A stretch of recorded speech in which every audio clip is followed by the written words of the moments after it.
Right, good afternoon everybody. A warm welcome to those attending and also to our viewers watching live on the Council's YouTube channel, Hillingdon, London.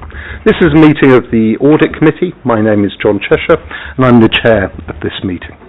Details of the business to be considered today are shown on the agenda, copies of which are accessible on YouTube underneath the broadcast. In terms of housekeeping, we're not expecting a fire drill, so if the fire alarm does go off, please follow officers to the fire exits and out of the building to the designated meeting points. For those in the room, please switch any mobile devices to silent before the meeting starts. For those watching via YouTube, if you're so minded, you can complete one of the residents' feedback forms. These can be found in the information section underneath the YouTube video. These forms are intended to help us improve the way that we run our meetings. We always do a quick whip around the table in terms of the attendees, so just to introduce everyone. As I said, I'm John Chesshire, I'm the chair of the meeting. Hello, I'm Councillor Nick Dennis and I'm the vice chair. Councillor Douglas Mills. Councillor Tony Bells. Councillor Situl Punja. Councillor Stuart Mathers, Leader of the Opposition. Stephen Reid, Partner at EY, the External Auditor. Mark Rowe, Senior Manager from EY.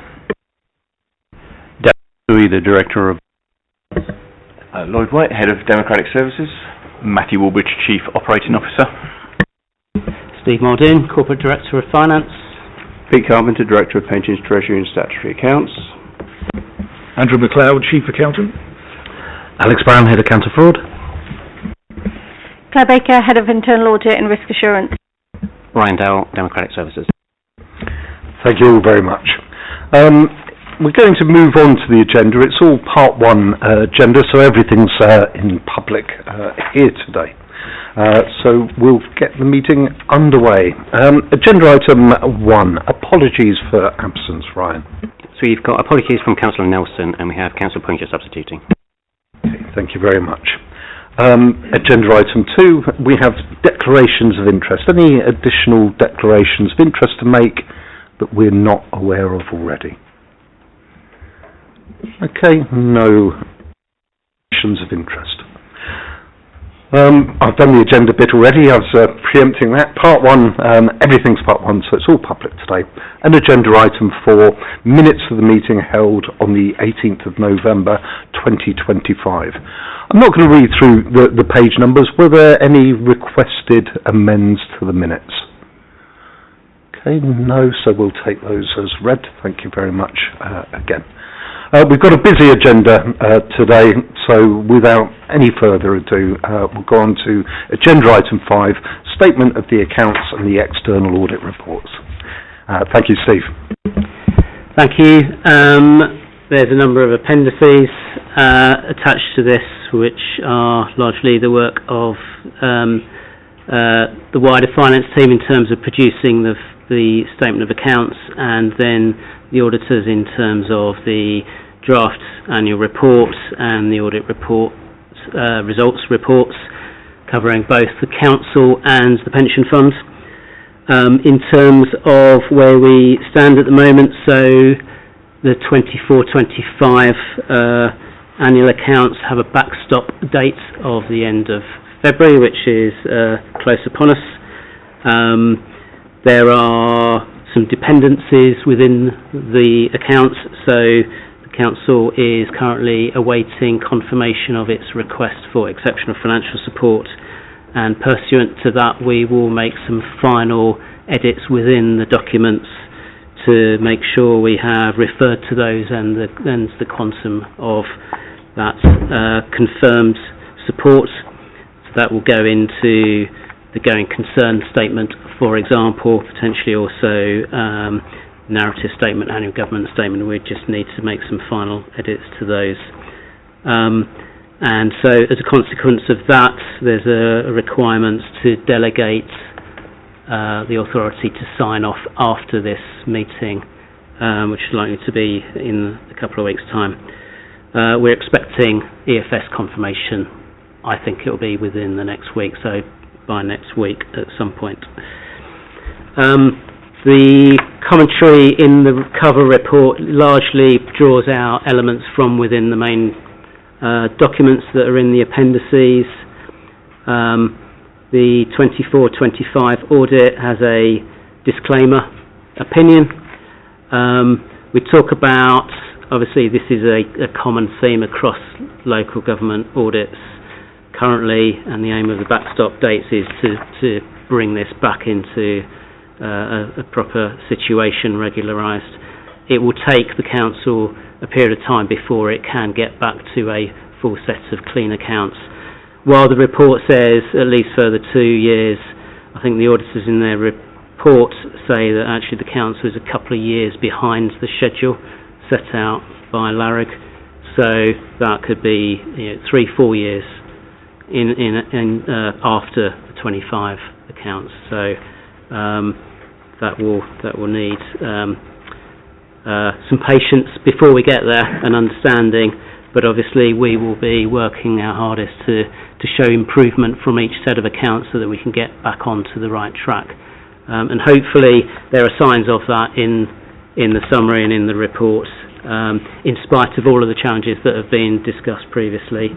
So we refer to the recommendations that were also part of the Section 24 statement. Those are getting picked up as part of the GRIP. And you've got there the number of red, amber and green assurance areas as to how well progressed we are, and there is an improvement generally in the right direction, but clearly still a long way to go. So that is understood, and we'll be focusing on that. It may be worth me now passing over to Stephen from EY. Thank you. I think we'll go to external audit first, and then we'll save questions for after. So, Stephen, would you like to summarise your views? Thank you. Thank you very much, Chair. So what I'm going to do is give a brief overview of the key matters, and then I'll turn over to Mark and ask him just to pick up some of the key details in the report. So before the committee tonight, there are 2 reports. Firstly, the audit results report, which summarises predominantly the results of the audit work on the financial statements for 24-25. And then also in the pack tonight is the draft auditor's annual report, where we summarise predominantly not only the overall results of the audit at that point in time, but importantly our consideration of the council's value for money arrangements and any significant weaknesses. The intention is that once the financial statements are updated, as Steve alluded to, and the financial statements are approved, we'll update the audit results report and the auditor's annual report to reflect the final status of matters there. So clearly the 2 reports are complementary in their nature. So before I move on to some initial remarks from me, I just want to place on record my thanks to Steve, Pete, Andrew and the rest of the finance team for their support in helping us to discharge our responsibilities.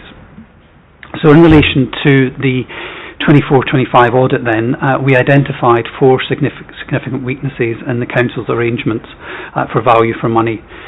Those related to financial sustainability, given the very low level of usable reserves and the size of the dedicated schools grant deficit, and the scale of the budget challenge facing the authority. Secondly, in relation to the quality of the financial and performance information, including the impact of the Oracle implementation, and we'll say a bit more about that. Thirdly, in respect of the capacity of the finance team, and then a final significant value for money weakness in relation to the implementation of Oracle Fusion within the authority. Linked to those matters, through the audit we have issued 7 statutory recommendations, and those were formally reported in July. Those related to developing, delivering savings and transformation plans, reviewing service delivery models for efficiency and value, managing the DSG deficit, improving the financial forecasting, fixing the issues with the Oracle implementation and the associated processes, strengthening the finance function rather, and then number 7 was linked to maintaining the pace both on the finance modernisation programme and the governance review and improvement plan.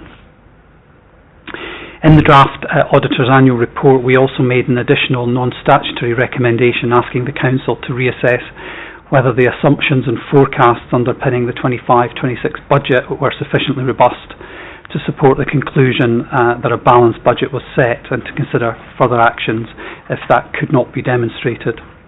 And Mark, as I said, will shortly take you through some aspects of those.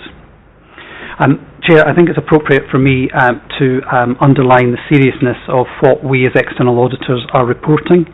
In the Auditor's Annual Report, I describe the Council's financial position as critical, and without corrective action and exceptional government support, the financial position is unsustainable.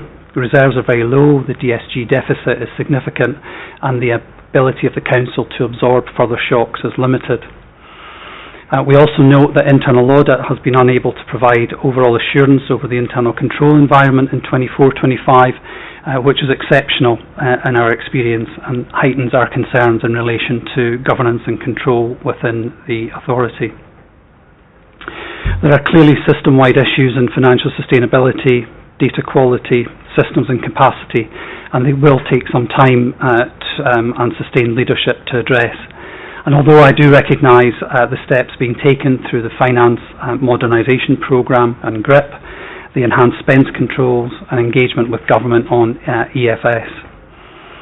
In terms of timing, we issued the Section 24 recommendations in July 25, and they were considered by this committee over the summer. We then issued the draft Auditor's Annual Report on the 27th of November, meeting the national deadline which required us to issue that irrespective of the status of the audit by the end of November. And that's why that's before this committee tonight. I do, Chair, want to record one reflection. Given the seriousness of the findings and the statutory nature of the recommendations, I am concerned that the Auditor's Annual Report has not been considered by officers or members or of committee until tonight. These issues do go to the heart of the Council's financial resilience and governance arrangements, and my view is that earlier scrutiny of that report would have been appropriate.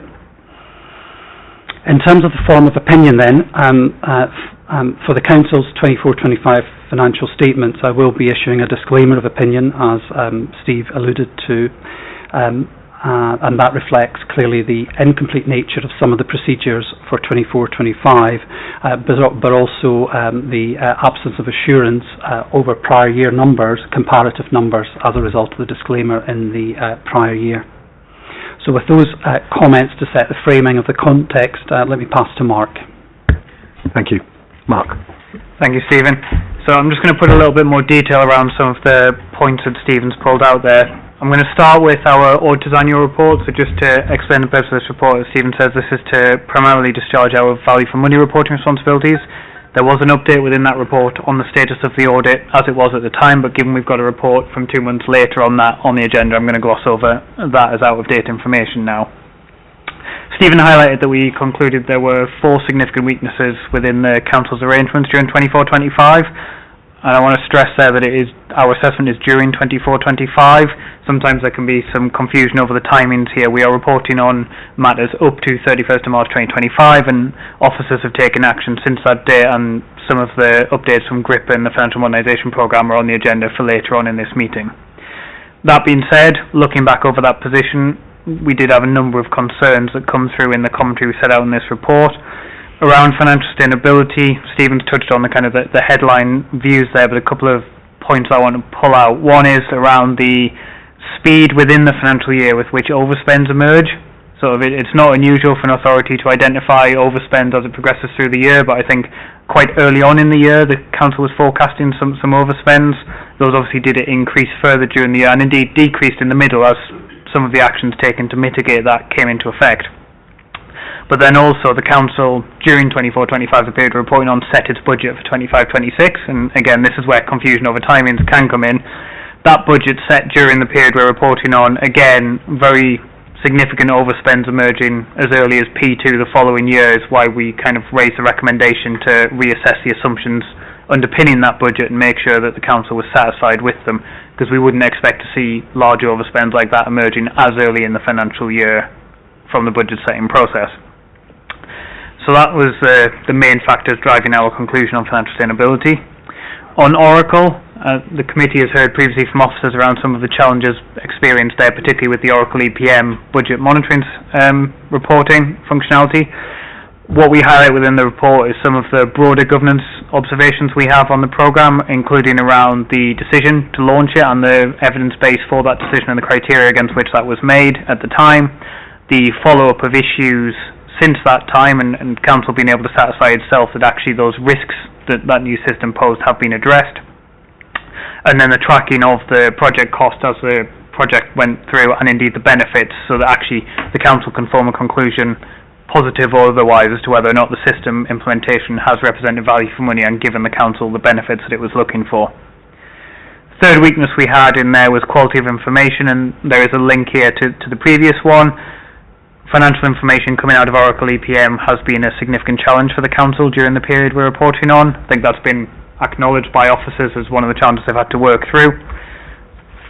We also note within the internal audit report that Stephen referred to, quality of council information more broadly was one of the factors pulled out by internal audit, as well as some other drivers of their conclusion. What our auditor's annual report doesn't touch upon in too much detail in the version you have, but will in the final version, is also some difficulty we experience with actually executing our audit procedures in terms of getting access to the right information within the council, particularly with regards to information held by the council's schools, where the information tends to sit outside of the council's finance team, and difficulty obtaining that had an impact upon our ability to conclude procedures. That's not in the report in front of you because those procedures were in progress at the time that was submitted, and we didn't want to preempt the conclusion there. The fourth weakness we highlight is the capacity of the finance team, and I want to be clear on this, that this is a knock-on impact of some of the other observations. So the high levels of manual intervention required to help with budget monitoring because of the challenges encountered there. Also, the organisation has had a very strong focus on managing the financial position and the urgency of that, which has had a knock-on impact on day-to-day processes. That said, we do highlight a number of kind of day-to-day controls that we would expect to be happening, such as reconciliations that didn't during the period as a result of those capacity challenges. Council was also, Council was also delayed in publication of its draft financial statements in September. Part of the reason for that was officers wanting to take the time to actually make sure that it was a better quality financial statements than previously prepared, and our report that we'll touch on later acknowledges that had some effect. But if the Council is going to move to a position where we start to rebuild assurance and move away from disclaimed opinions, that quality is going to have to be produced to the timetables within the statutory guidance around publication of accounts.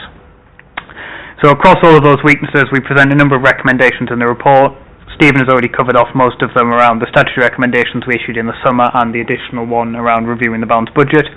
There is also quite a lot of detailed recommendations in the appendix to the report, specifically in relation to the Oracle implementation, a mixture of things where we think there are actions for the Council to take now to satisfy itself over the integrity of the IT system, but also ones which are for future large IT implementations and projects where the event has passed for this one. So that's stand back on the value for money conclusions. We will pick up management actions to respond to these weaknesses as part of the 25-26 audit and report on those in due course, but at the moment this is a look at 24-25. I will also cover the audit results report, Chair, but I'll ask you at this stage, do you want me to move straight onto that or to pause for any questions on the value for money side? I'm happy that we cover everything off, and then it's probably easier rather than try and frame the questions for particular parts that might not have cropped up yet. Yeah, that's fine. I'm happy to do that. So our audit results report is the second report on the agenda, so this is the summary of our conclusions of the audit. I'm not going to go through every page in there, but some key things I want to pull out. One is around the scope of the audit. So we agreed with management, given the delays in the publication of the draft accounts and some of the challenges that had been encountered in previous audits and capacity within the finance team and audit team to complete audit work ahead of the backstop date, that PP valuations would be de-scoped from the work this year, so we didn't seek to perform procedures over the valuations of PPE. That is the only area within the appendix to the report where we've reported that we haven't completed our procedures, where that was a conscious decision at the start of the audit procedures. There are obviously other areas in there that I'll come on to. As the audit progressed, we weren't able to make the progress that we'd hoped through all of the areas, though we did make progress through a number of areas that had proved difficult in previous years, and I'd like to thank officers for their help in those areas in particular, debtors and creditors being a good example where we've been able to work through. But the Appendix A to our report sets out the areas where we have been able to conclude assurance and where we haven't. As Steve's already alluded to, my overall stand back on that is the council is behind the rebuilding timetable that was envisaged in the LARICs. We are 2 years into that timetable as per the published guidance, and at the moment we think the council is effectively in the position where you would start that timetable, so you are 2 years behind that rebuilding, and that feeds into when Steve's comments around when we expect a clean opinion likely to come back. That being said, I don't want to sound all negative. We did see some improvements on the prior year, and we'll be looking to see that they continue in future years. I think a number of areas improve both in terms of the quality of the financial statements, the quality of the support and the engagement from officers. However, when you look at the appendix and the number of red and amber areas in there, you will see that a step change further is required in the following year. Ideally what we'd want is all green, all amber in the following year's report, and then building on from there. With regards to our audit risks that we set out in our audit planning report, as I mentioned, PPE, we didn't proceed with the workaround. The fraud risks, we haven't been able to complete our audit procedures, so I have nothing to report in respect of those.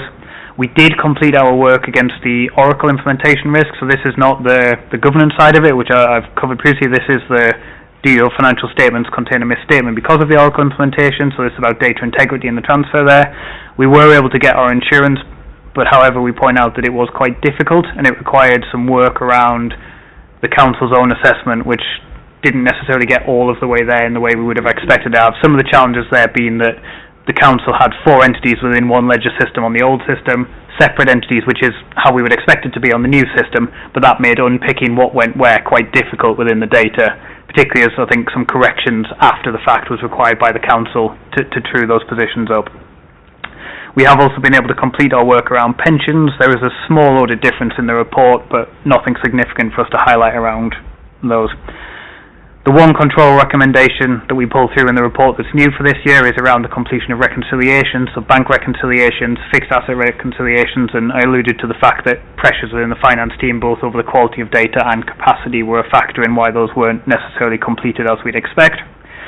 We have, however, been unable to conclude a number of the recommendations from 22-23's audit due to the status of the audit and the ability to complete procedures, so we'll again report an update on those as part of the 25-26 audit.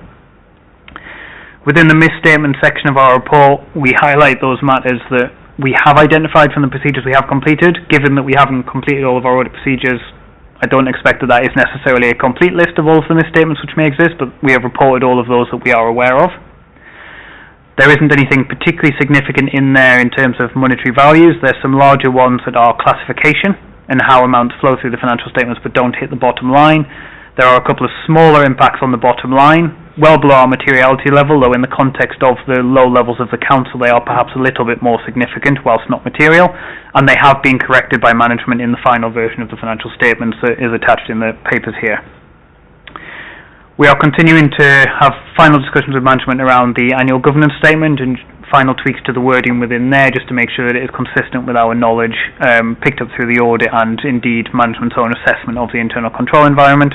But I have nothing else I want to raise in respect of our audit results report. I'll keep running through the reports, Chair. So the final one is the pension fund audit results report. This is a much more straightforward report, so this we have been able to complete all of our audit procedures. It will be, as Stephen said, a clean audit opinion that is issued on the pension fund accounts. There's one control recommendation within the report. Other than that, there are no findings to report, nothing other than positive conclusions on the risks to report, so I will take the report as read and happy to answer any questions on it. Thank you very much indeed. A very useful summary from everyone involved for us. I'm sure there's some questions. Who would like to start? Councillor Mills. Can I just go back to the corporate director? In terms of the EFS, with the expectation rising that we're now probably within a week following government announcements this week regarding ticking off all the other parts of their equation. Can you just provide some clarity in terms of the 2 years, 24-25 and 25-26? I think there was an understanding, certainly I had an understanding, that the 24-25 year may have been dealt with sooner. Is my understanding now that government are actually wrapping up the whole thing in one big bundle, because they've got, I think, like 70 councils queuing up at the door. Is this the correct understanding? We're still in play for 2 years? So the request in respect, the original request in respect of 24-25 was with a view to injecting some reserves into the position. Obviously, you'll see from the accounts we've finished with general fund reserves of about £1.5 million. So that was the purpose for that request. We obviously had a number of discussions with them, leading up to Christmas, and then when it became clear to me that when you looked at the timetable for closing down the 24-25 accounts and working back when we would need to know by, in order to factor that into the accounts, that wasn't going to happen. With the visibility that we still had some reserves at the end of the year, we took the decision that actually we would defer our request. So I wrote back to MHCLG to say I'm deferring the request for 24-25 and I will add it into the 25-26 ask, and that's how we're progressing. So hence doesn't impact on the accounts in terms of the tables and the numbers in the financial statements themselves, only in the commentary that will appear at the end in terms of going concern and so on. So that is in train, and yes, we should hear next week in terms of that. And I wouldn't want to sort of preempt things, but are we optimistic that you'll get the result that you want next week? I do remain optimistic. I've not heard anything that would signal to me anything other. Yeah. Thank you, Steve. Any questions? Councillor Punja. Thank you. I would like to kind of separate the audit report to the statement of accounts, please. So one of my first questions is to the finance team, if they can explain why the balance sheet issues such as the unfunded reserves and treasury misallocations were not identified through normal financial management and monitoring processes prior to the FMP, and is the case that the late introduction of the FMP represents a failure of financial oversight and governance, and who is accountable for that delay?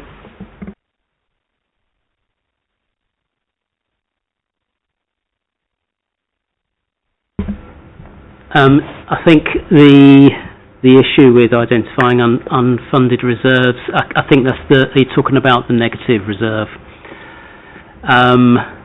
Yes, normally you should, from my own personal perspective, you should be able to spot that. I think that's probably the burden on the team in terms of trying to go through so much work, and the capacity of the team that was not spotted. I think it was adjustments going through a reserve that would normally expect to kind of absorb the journals, and it's something that's a timing difference and so would wash out, but clearly was not robust enough in terms of that review process, I would suggest.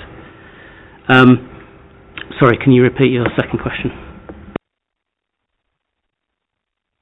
The late introduction of the FMP just represents a failure in financial oversight and governance, and who's accountable for that delay? I think the FM, I might look to colleagues, but the FMP, or the beginnings of that, was in the early part of 2025. So it was before the Section 24 report came out. Now obviously it was subject to the findings of the ongoing, probably the draft report that was available at the time, and then once those findings came out, then those were picked up upon, as well as other internal, external reviews. That plan was then put together. Thank you. Follow up, please, and then Councillor Bills. Thank you. Can I just ask what role Grant Thornton and Local Government Association play in identifying these issues, and why was such external intervention necessary to uncover basic balance sheet problems?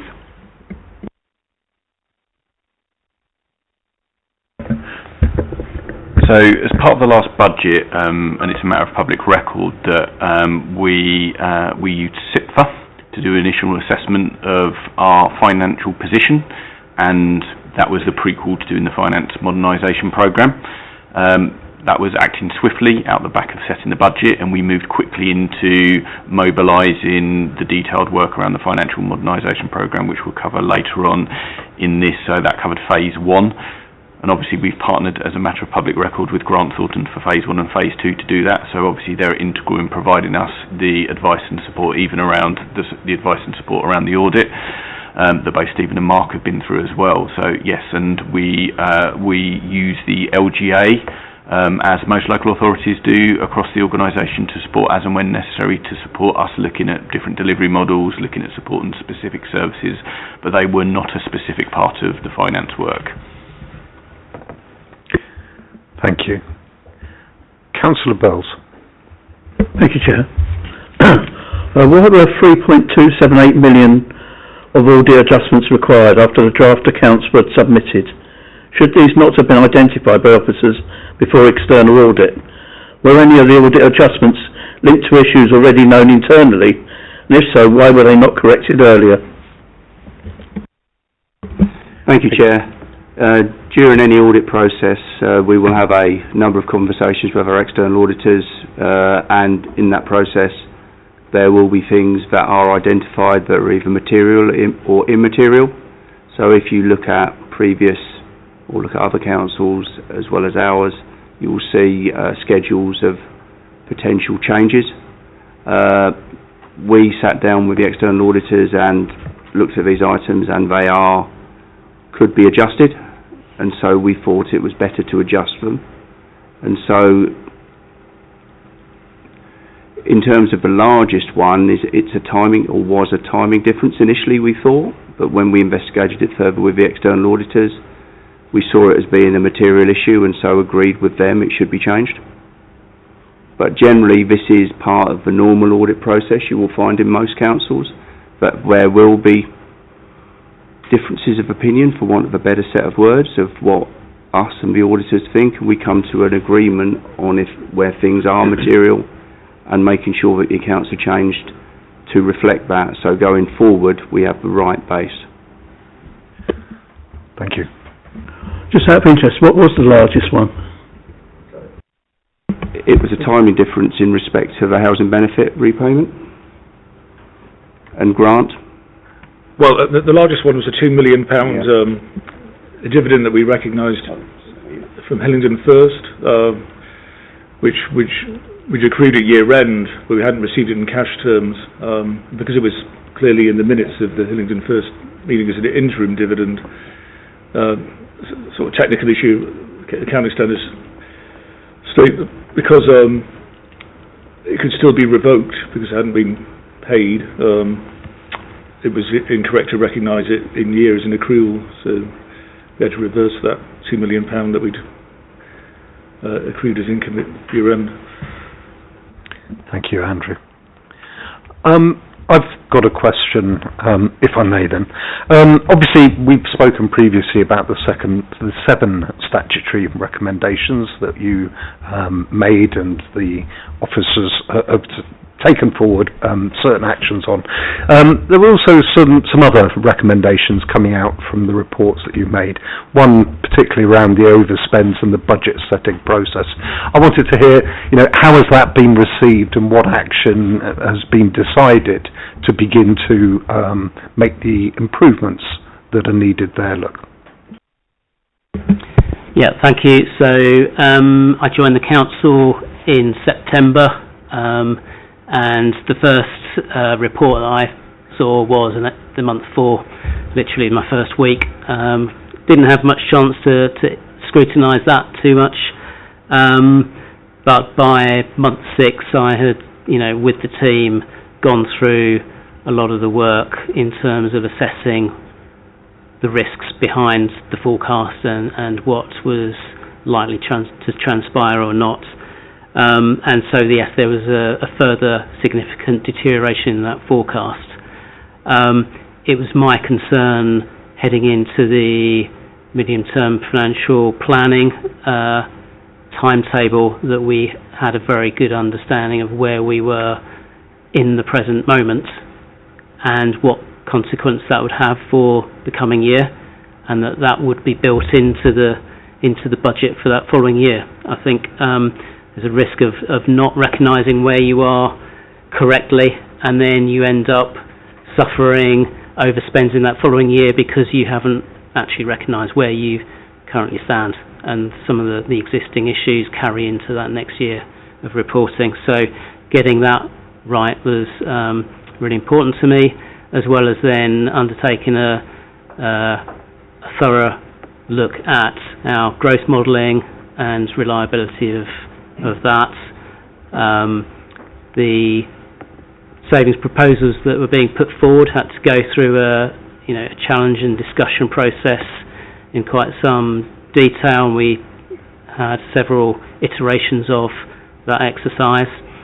And then even actually in setting the consultation budget for December, didn't just let things then kind of come to an end point at that time. So we have continued to look at that to refine and ensure that what we finally present, which is due to come out imminently in terms of the budget to go into Cabinet next week, is that we continue to review those, and we have refined that further. So it's been an ongoing, continuous process to improve and understand the situation. So I'm confident that we are learning the lessons. I think when you look at the reasons why the overspend has happened, both for this year and the previous year, it's understanding, it's getting the budget right in the first place, first and foremost, making sure you have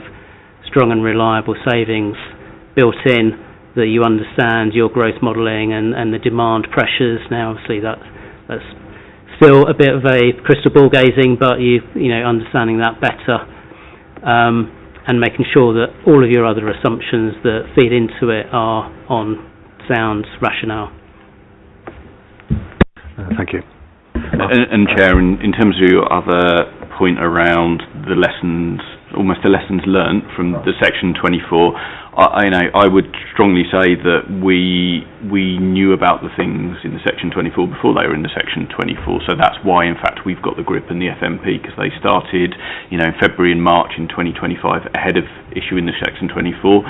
So we were already picking up the issues around our governance, around Oracle, and addressing those head on and putting the resources behind those, and the senior leadership of the council having clear plans against all those areas before the Section 24 was issued. So we'd taken into account a lot of those. I would argue that the Section 24 just helped us to crystallise, but also accelerate the importance of moving that forward at a pace that was right for this organisation. Thank you. Councillor Mathers. Thank you, Chair. I wanted to reflect on the concerns raised around the report not being heard until tonight and reports being heard generally. So, given that the accounts are expected to be disclaimed for the third consecutive years, we know we have from the accounts extremely low, almost exhausted reserves, and this year the financial picture isn't any stronger, and exceptional financial support remains a little uncertain. I know it may be a bit more certain in the next week or so. But with that in mind, and the external audit sort of questioning, I guess, some of the governance and maybe even the assumptions and the lawfulness of the budget, I just wondered if EY and the officers could just explain a little bit around appropriate conversation and sign-off. So it's my understanding that the final version is to be signed off by the committee chair and the corporate director of finance, rather than convening another audit committee meeting prior to the backstop date. And in these circumstances, I just wanted to share if you and officers accept that we may be able to boost transparency and public confidence and better serve it through an additional public meeting prior to sign-off. I think there were a couple of questions there at least. So, so do we want to take the first part of the question that was aimed at officers and EY, and then what we do with the final accounts as something that gives me a minute or two to think a little bit more about? Thank you, Steve. Will I go first? Go for it. So in relation to your point that you made in terms of the auditor's annual report, the draft auditor's annual report not coming to the committee tonight, as I indicated in the presentation and on public record in the report was issued on the 27th of November. It required to be issued by the 30th of November, so it was issued and it summarised the status of the audit at that point in time. So clearly the financial statement work was incomplete, and that's reflected in the report, and the audit results report tonight provides an update to support the committee in discharging its responsibilities. But my point was that given the significant value for money findings and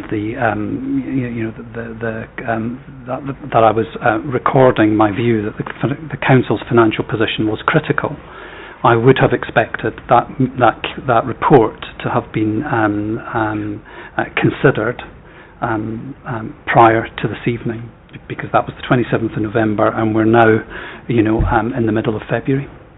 And that's the point I was making in relation to the timely consideration. Steve, do you want to follow on either in part or back to the original question? Yeah. So I think we had a conversation following the receipt of that to just identify whether there was a need for another meeting in intervening, and it was decided that was not deemed necessary. You say we? Us? Us. I can't remember, honestly, but I believe that... I can't remember. Okay. Can't remember.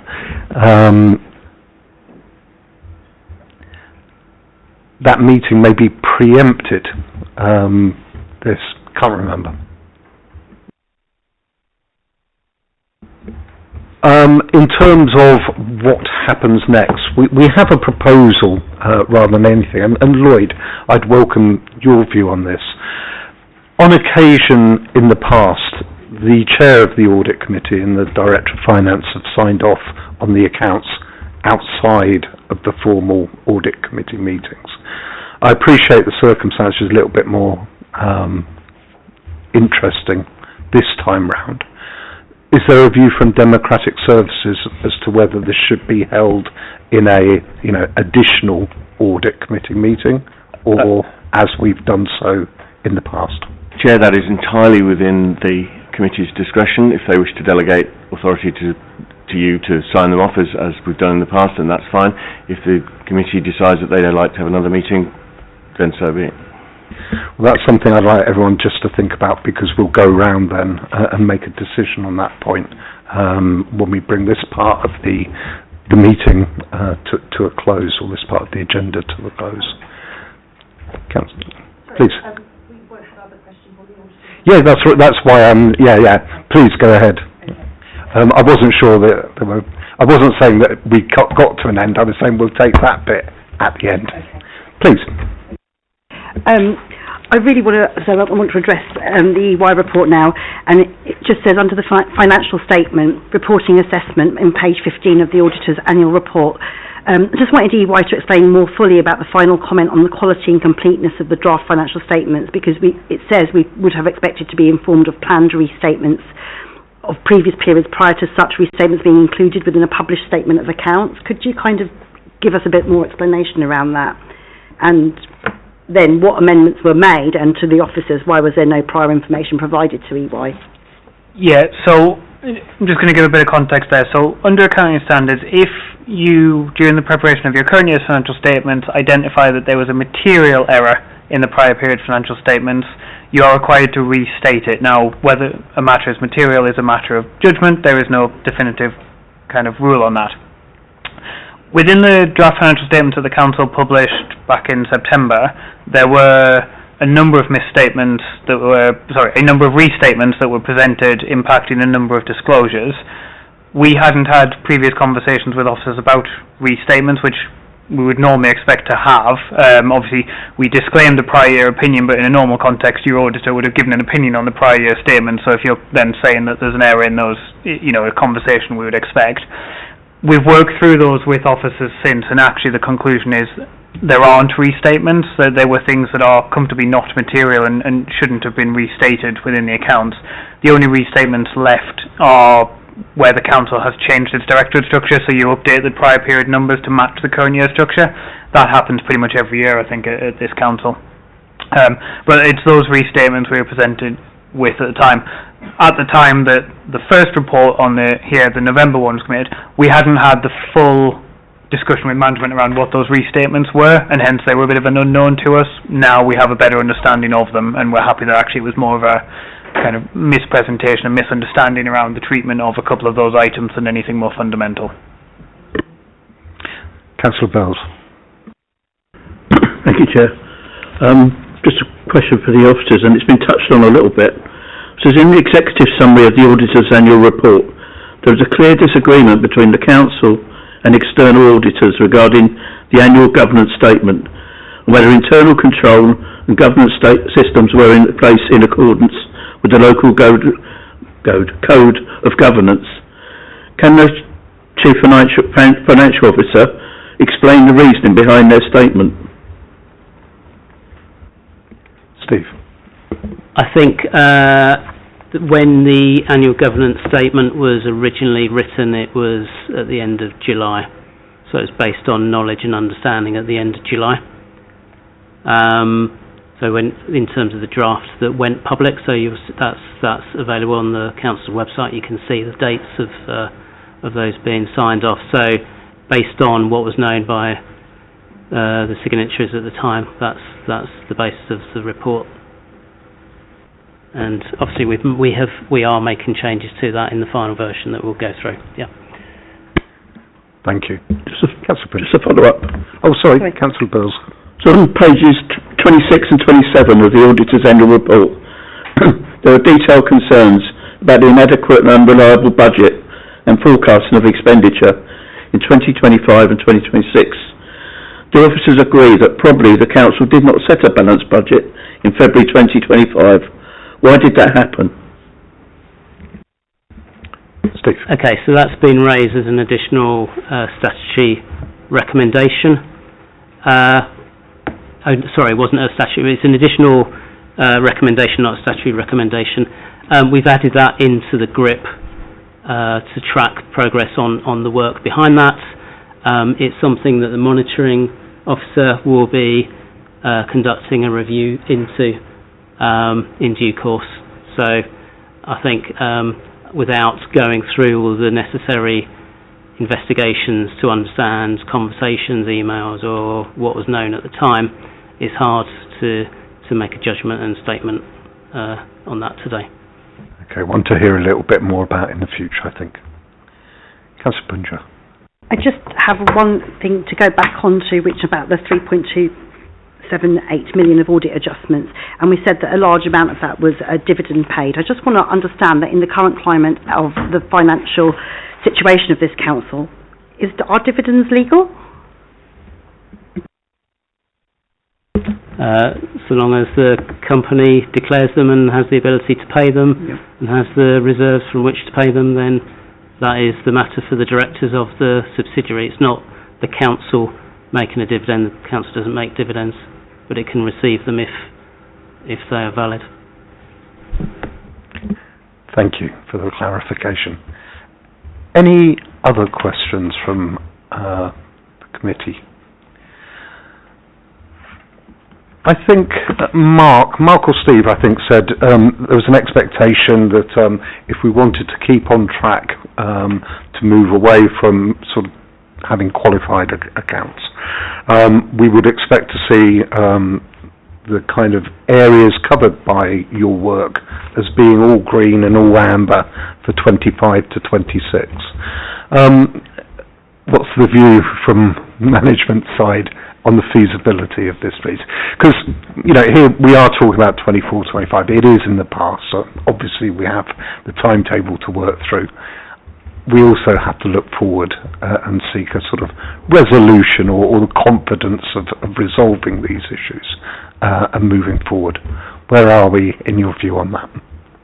So we have been doing a significant amount of work in preparation for the coming year ends through quarterly reviews of the accounts and how they may work through. Obviously reconciliations is an area that was highlighted, and we need to make sure that we have gone through all of those as well. In terms of turning, I think there were 18 red areas for March 25. I think we can make a significant dent in that. I would hesitate to say there would be none. There were areas where the audit work wasn't complete and so couldn't really necessarily offer a full and frank commentary on whether there were serious issues in that area that we are unaware of. Obviously the carve out of PPE as an area for audit for me is actually a concern that is an area of magnitude with large balances in that has not had the full audit scrutiny to go over. So my concern is that there could be things that are unidentified within that area. So I think we will not get to zero, but we will try very hard to reduce that as far as possible. Thank you. I'd like to thank everyone involved for the work that they've obviously put in to get us to this point. And I don't underestimate, and the committee doesn't underestimate the hard work that everyone has put into this. I was not shocked, but I suppose not shocked because we knew where we were, but there's some hard words in EY's report, and you note the critical financial position that the authority is in. And we've obviously heard over the last 4 or 5 committee meetings about the steps that are being taken to get us onto a more even keel. I think the committee obviously need to express their concerns about the position that we have got into, and our hopes that people understand the seriousness and criticality of this position, and that actions to get us back on track are accelerated, the momentum is kept up, and the fixes are sustainably made to ensure that we don't continue to be fighting fires and dealing with these sorts of issues forever. So I would like to thank EY in particular for the clarity of their reporting and for not mincing the words or underplaying the severity of this in the reports that they've provided today. We're going to hear a little bit more in the next agenda items about where we are and what the next steps are, but unless there's any other questions from colleagues on this, I think we'll move forward after the consideration then of whether we basically decide to try to timetable an additional audit committee meeting for the sign-off of the accounts once they're finalised, following anticipated approval of the AFS application, or whether the committee delegates that to me and to Steve to pursue outside of committee. Councillor Dennis, your views. Thank you, Chair. We need to make a decision on this. I'm going to support the recommendation and to delegate. The reason why is because the report within itself is fine. The issue why we need to delegate is because of EFS. And to be frank, if we don't get given EFS, there's loads of other things that we need to discuss and sort out. So, and this report, whether it's signed off or not with another meeting. Also, I think the level of scrutiny and questions asked in this meeting was sufficient for the report. So, I'm going to still support recommendation 1. Okay, thank you very much. Councillor Mills, we may go in order, I guess. I'm drawn back to the minutes of the last meeting to help try and conclude what our approach should be. And I know on page 7 it particularly made reference to the fact that members asked whether sufficient immediate action was being taken to ensure that the further depreciation of reserves and an understanding of the seriousness of the current financial position was understood. And I think from the GRIP and from the Finance Modernisation Programme reports we've had today, which I think you just used the word, are accelerating, and I'm sure when we get to those we will hear more acceleration.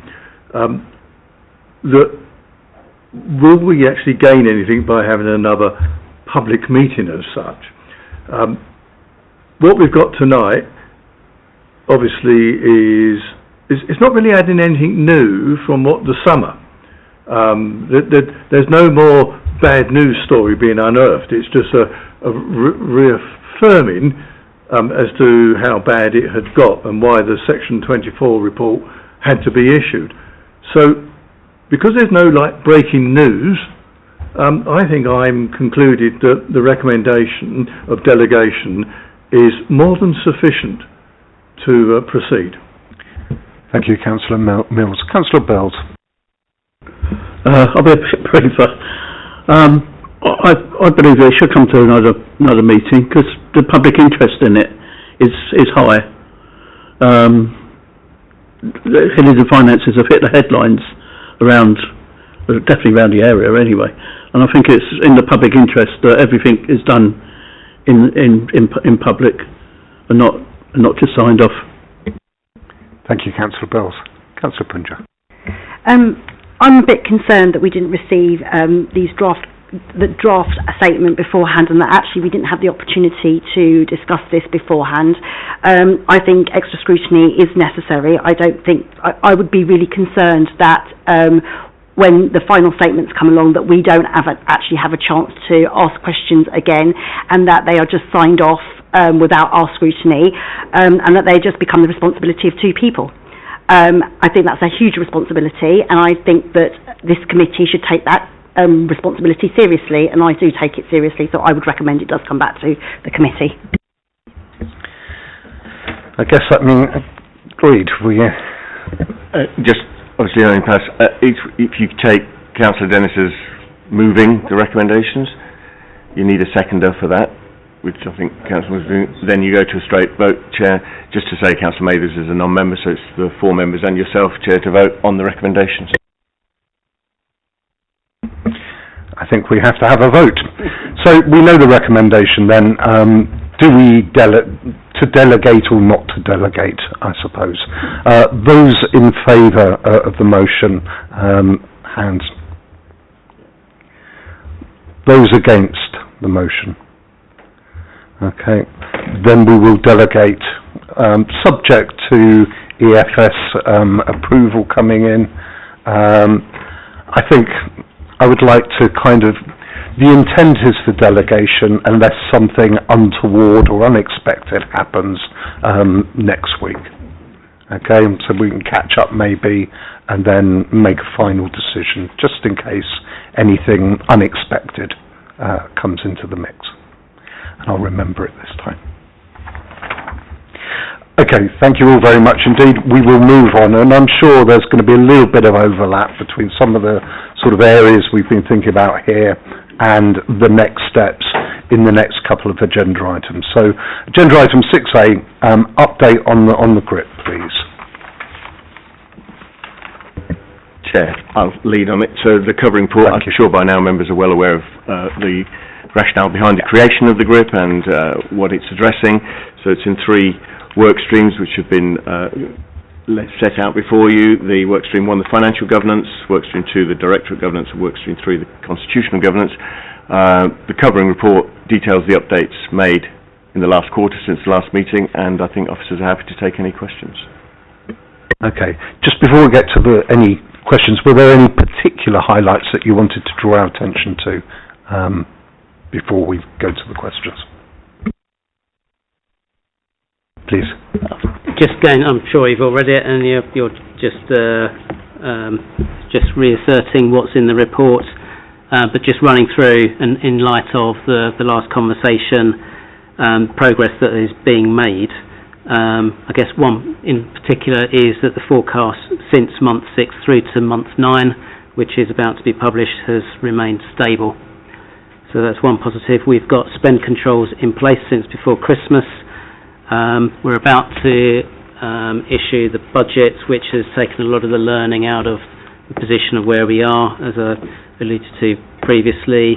In response to one of the recommendations, delivery plans on a number of the savings proposals have been in production. We won't be doing them for every single one because they don't each necessitate that. Delivery costs we've also been looking through, and to build on that, we will be starting the budget setting MTFS process a lot sooner next year. EFS has progressed. It's also worth, I'm sure people have heard, but in the local government finance settlement final announcement just yesterday, there's been clarity around the DSG deficit treatment. So councils up and down the country will be receiving 90% of that deficit in the autumn for the balance as at March 26, and then the following 2 years until the ring fence ends to be seen. But obviously it's a kind of a signal that something similar may follow, which will be very positive for the council and dealing with its balance. And I think we will then be able to wrap that into a future iteration of the MTFS. It's just a little bit too late to work that all through, but it does, that 10% level does certainly ratchet down the impact on the council. And obviously there's been work on getting ready for the 25/6 audit. Okay, thank you very much. Yep, Matthew. And just to chip in terms of our governance across the organisation, we've presented the Council's performance report both to Cabinet, our select committees, and it's also gone to full Council, so that's additional scrutiny of not just our finances but the performance of the organisation. We strengthen our governance arrangements continually and have done some training, a governance masterclass led by Lloyd's team for the senior managers across the Council, and there's a governance toolkit for everyone on the intranet, so strengthening our approach around that. And I'll reiterate Steve's plan of learning the lessons, which I think has been a recurrent theme across this committee, is starting the business and financial planning framework much earlier this year. In fact, we've already started that. Okay, thank you all very much. Any particular questions? Councillor Bells. Thank you, Chair. In 1.5, the financial information, has any testing been done on the effectiveness of the training to ensure that future data is accurate?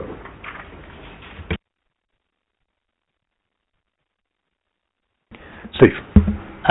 It's early days, I think. So we've rolled out, just to clarify, we've rolled out training to budget holders so they understand the expectations and responsibilities that lie with them. So finance responsibility is not just for the finance department. I think that's, hopefully everybody understands that, but it was a case of reiterating and just building that into some kind of everyday, what that means for people. Similarly for senior managers and how senior managers should play a part in reviewing the financial performance in their area. I think it's too early to call judgment on the effectiveness of that. However, it's not the only training that is required, and as we get towards the refresh of the Oracle system, there will need to be hands-on training, as it were, of the Oracle processes and the new EPM planning module, because that will be a change for people next year, and that in itself will be a challenge. People will be reluctant, resistant maybe to doing that. That's human behaviour really, in changing from what they've been doing in the past, and that will need constant chivying along and support and re-rolling out training as required, and drumming the message in to people so that's fully understood. So early days, yeah. Thank you. Matthew. And yes, so in terms of the training, we did full feedback from all the senior officers of the council that went on the budget management training. In fact, over the last couple of weeks, Steve and I, with our teams, have been working together on the training and learning and development process around Oracle. So it'll be I was going to cover this in the next slide, but it's pertinent to cover now, is we're going to have there's a two-stage process, so we will be doing a learning and development session with senior managers across the council to understand the changes within in Oracle and how we will be reporting budgets in a different way, as Steve's alluded to, with the accountability sat with senior officers in the council. But the implementation of Oracle has provided some technical changes in how we're doing reporting, so skilling people up on that. And as ever, and when we started out the finance modernisation programme, always the aim was to start 26-27 monitoring on Oracle. So actually we will need to do the hands-on training, as Steve's spoken about, before month 2, which will be our first reporting cycle, to be able to do the training on how to use Oracle, and also additional support from sort of super users across the council, both in Steve's team but also sitting across the council in directorates, about how to use it, recognising that we did the Oracle training a while ago. As with all IT systems, you completely forget unless you're using it, and actually to provide that sort of what's called hypercare around the rollout of the new system, to make sure that people understand how to use it in month 2 into month 3, and to mature and progress how we are being able to use Oracle to make sure we're more effectively reporting the budget.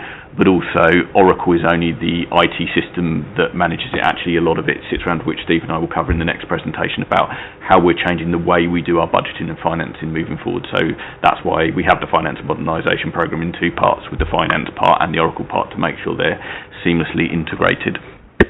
Thank you, Matthew. I know we've mentioned the Oracle word. This may preempt something you're going to say, but I'll ask it now. If it's better to answer it afterwards, let me know. EY made a number of additional recommendations in respect of Oracle. Have they been taken on board, and are they built into the plans now for improvement as well? Yeah, through you, Chair. There are a number of themes in terms of the improvements. One is around access and authorisations. We have a work stream working there so that we are changing things at the start of the new financial year. As Matthew said, we've got the new monitoring suite that will come out for the initial monitoring, which is month 2. We're rectifying probably existing problems we've had in terms of the procure to pay process, where we have an interesting way of dealing with price and quantity, which means we can't leverage the full use of the Oracle system. That's being changed at the moment, and also at the same time we're looking at Redwood, which is a wider implementation across all bodies in terms of new procurement rules, and so that will be all rolled out at the same time in the next month, to make sure we start to use those things better. And aligned to that as well, we are just about to go live in the next 2 to 3 weeks, or maybe 3 to 4 weeks, with Amazon as a punch out. Again, simplifying how people can work and how people can deliver, with obviously all the right controls around it. And that will then make sure that we can actually go out further through the summer and do more punch-outs, which then minimises the amount of requisitions we do and puts additional controls around how we're purchasing things. Thank you. Matthew. And last but no means least, making sure there's the integration between our HR systems and our finance systems, which is, fundamental. And I'd like to thank EY for the recommendations in their report, because actually it's sharpened up our FMP, the Oracle part, and actually some useful bits around price and quantity. So we've taken on board those recommendations, hopefully in a very positive way, to roll them out as we move into month 2. But actually, when the recommendation in the GRIP around data quality, I think some of the fundamental parts of that are the enabling of our staffing structure from our HR system into our finance system, where a lot of the errors found by our senior officers were around the staffing establishment within Oracle, and actually we are really clear that we've got the integration right, but also at the same time we're tidying up our HR system to make sure we're deleting all the vacant posts, making sure we've got accurate establishments, and making sure, again, as Steve said, senior managers are accountable, so corporate directors are accountable for making sure that they've got accurate records in their HR system, because that will be automated into the finance system. So what they will see in their budgets and what they will see in Oracle reflect of what they put in their HR system. So we're really clear as a senior leadership team that's a critical thing we do for the start of the financial year, and we've got all the programme and the support around that as well. Thank you. I would actually have further questions on the Oracle EPM, because so many people have talked about it this evening. And Pete, you talked about kind of like the transition period and implementation, the authorisation and access arrangements. We have talked about the urgency and the need for regulations around financial implementations and procedures here, and how this is, and it's going through the process, and I'm grateful that we are doing this right now. But I am going to ask this question of why wasn't all of this considered before the implementation in May 24? Why is it taken to, we're going to talk about it and launching it for the next financial year, and we've not seemed to have, we've called for urgency for quite some time, and it still feels like we're not moving in that space and fast enough. And is that a capacity issue? Is that a training issue? Is that kind of like you're waiting for EY to tell us what to do? Which seems like that way. You're grateful for EY to give you those recommendations. What is it that is not moving us fast enough to actually address some of these issues before we're launching, and why haven't we considered it right at the beginning rather than doing it through the process? Pete. Yeah, thank you, Chair. I think the main thing we did with the implementation is we sort of lifted and shifted what we had in R12, which was the original Oracle system, into Oracle Fusion. Now, the Oracle Fusion functionality is a lot more powerful than R12, and so we copied the access and authorisations we had in R12 onto Oracle Fusion. We're at a position now, after going or running for a year, and the initial year with all the other issues we've had, is stepping back and saying, actually, we need to revise those access and authorisations, the way we run things, because, as I've pointed out with the procure-to-pay process, we've had processes in place here for a while, which are now not Oracle standard, and part of the process we're running at the moment is going to more Oracle standard, which then leverages more out of the system, which hopefully makes it easier for our budget managers and our finance staff and our residents that we're actually using the system for what we should be using it for, and have not actually taken something across, which a lot of other councils do at the same time. We copy what we've had previously, whereas actually we've now got to leverage what Oracle Fusion can do, and that's what we're doing in terms of those access and authorisations, the way we do procure to pay, and also the way we start to report. And there'll be a lot of improvements as we get the baseline to how Oracle properly works, with other improvements, because there's a lot of other things we can start to use in Oracle which will be really beneficial for us. Matthew. And also, I take the point that, it would be really lovely to do things much quicker, but actually we've put substantial investment as a council to rectify some of the issues that were faced by the previous implementation. We've made sure that it aligns to the budget year, so we will start using Oracle Fusion once we put the budget build properly into it. So it wouldn't be good practice that you start recreating what you're doing in Oracle midway through a financial year.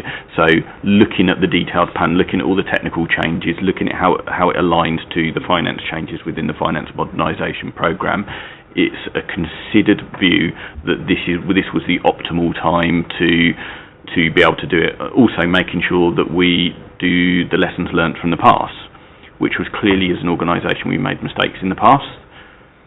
And clearly we didn't do things like the learning and development in the right way. Clearly we made some technical errors in the way we implemented. Yes, I mean, that's a matter of record in the auditor's report, which is, again, I'm thankful for.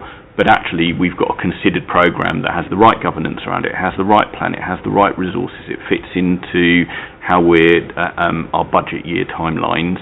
And actually what I'm really clear about is this has got to be successful, and by rushing things, or by even throwing more money at it, wouldn't have made a difference. And we looked at all the different options around that.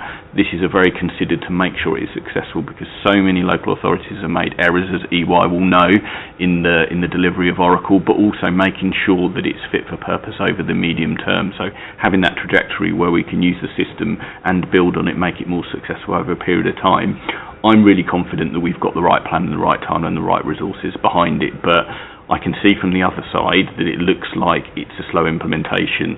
Actually, Oracle implementations are long, costly, often slow, but we can't afford to make the same errors again, which is why we've set out the timeline to make sure we're doing it in the right way. Councillor Punja. Thank you for the follow-up. So therefore, as you're going into this implementation of the Oracle Fusion, how confident are you that you have the full and robust understanding of what Fusion can do, so that we are using it for its maximum benefit, not for just another year of going, oh, well, we've still got more to do next year? No, we're not using it for its maximum benefit. It is a cloud-based system that has a significant amount of functionality that sits around all the Oracle suite, and no, we won't be using every single bit of the functionality within day one. I think my answer was about how we improve the system over a period of time. It's not a static system that you implement and it doesn't change itself either, so making sure that we've got the team, the correct Oracle team, the right governance arrangements that sit around it, so we will improve it over a period of time.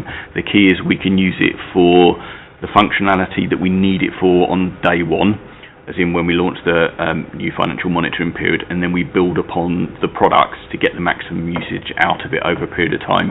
It is not one of those systems that you implement everything from day one again, and that has not been my recommendation, that we put everything in. We're putting in the critical bits in at the start. Thank you. Following on from that, is there an intent at a most appropriate point to do some sort of PIR on this? I know we've had views from different people as to, benefits and post-implementation review. Sorry. Sorry. I was trying to remember acronyms because I use a different acronym for that. So as part of everything we do around our systems is number one is we'll do an implementation review. We do that for every IT, I don't call it IT, technology systems project we do. We also constantly monitor the data quality across all our systems, and we've got a big systems review of all our IT technology systems at the moment, because actually, what's pertinent not around the implementation of the system is the data quality going into the system, because actually, as an organisation, making sure that we've got evidence-based decision-making out the back of the best possible data that goes into it, that's a constant stream of everything we do as an organisation. But yes, we will do an implementation review out the back of finishing the Finance Modernisation Programme. Thank you. Councillor Mills.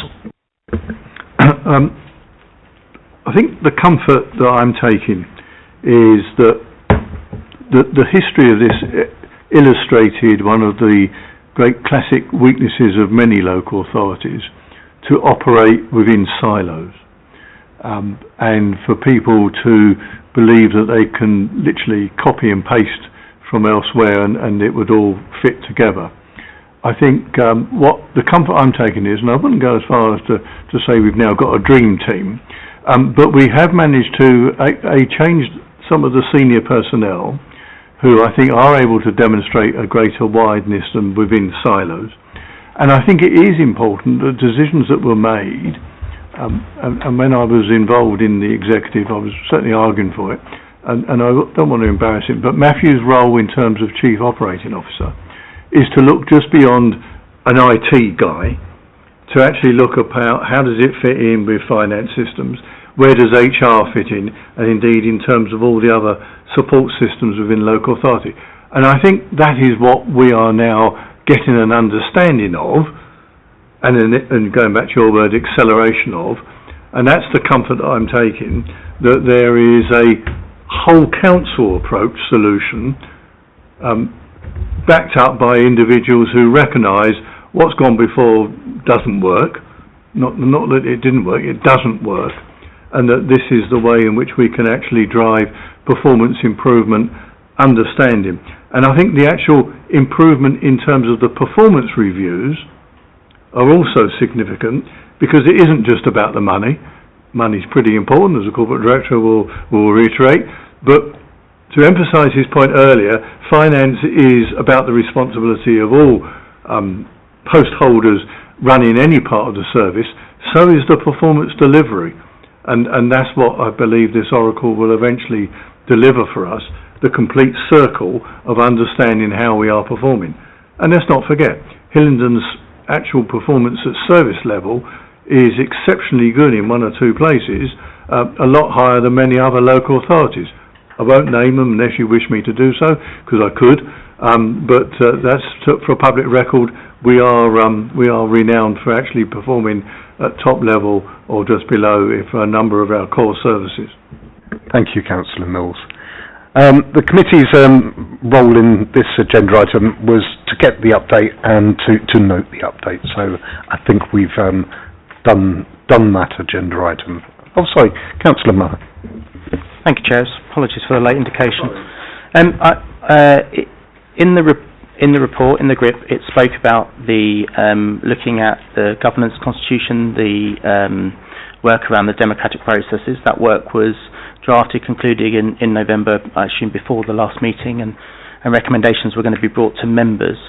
We've spoken a little tonight about kind of timeliness of reports or when things should be viewed. We know that strong governance enables strong, with the right information from financial reporting, it enables really robust decision making.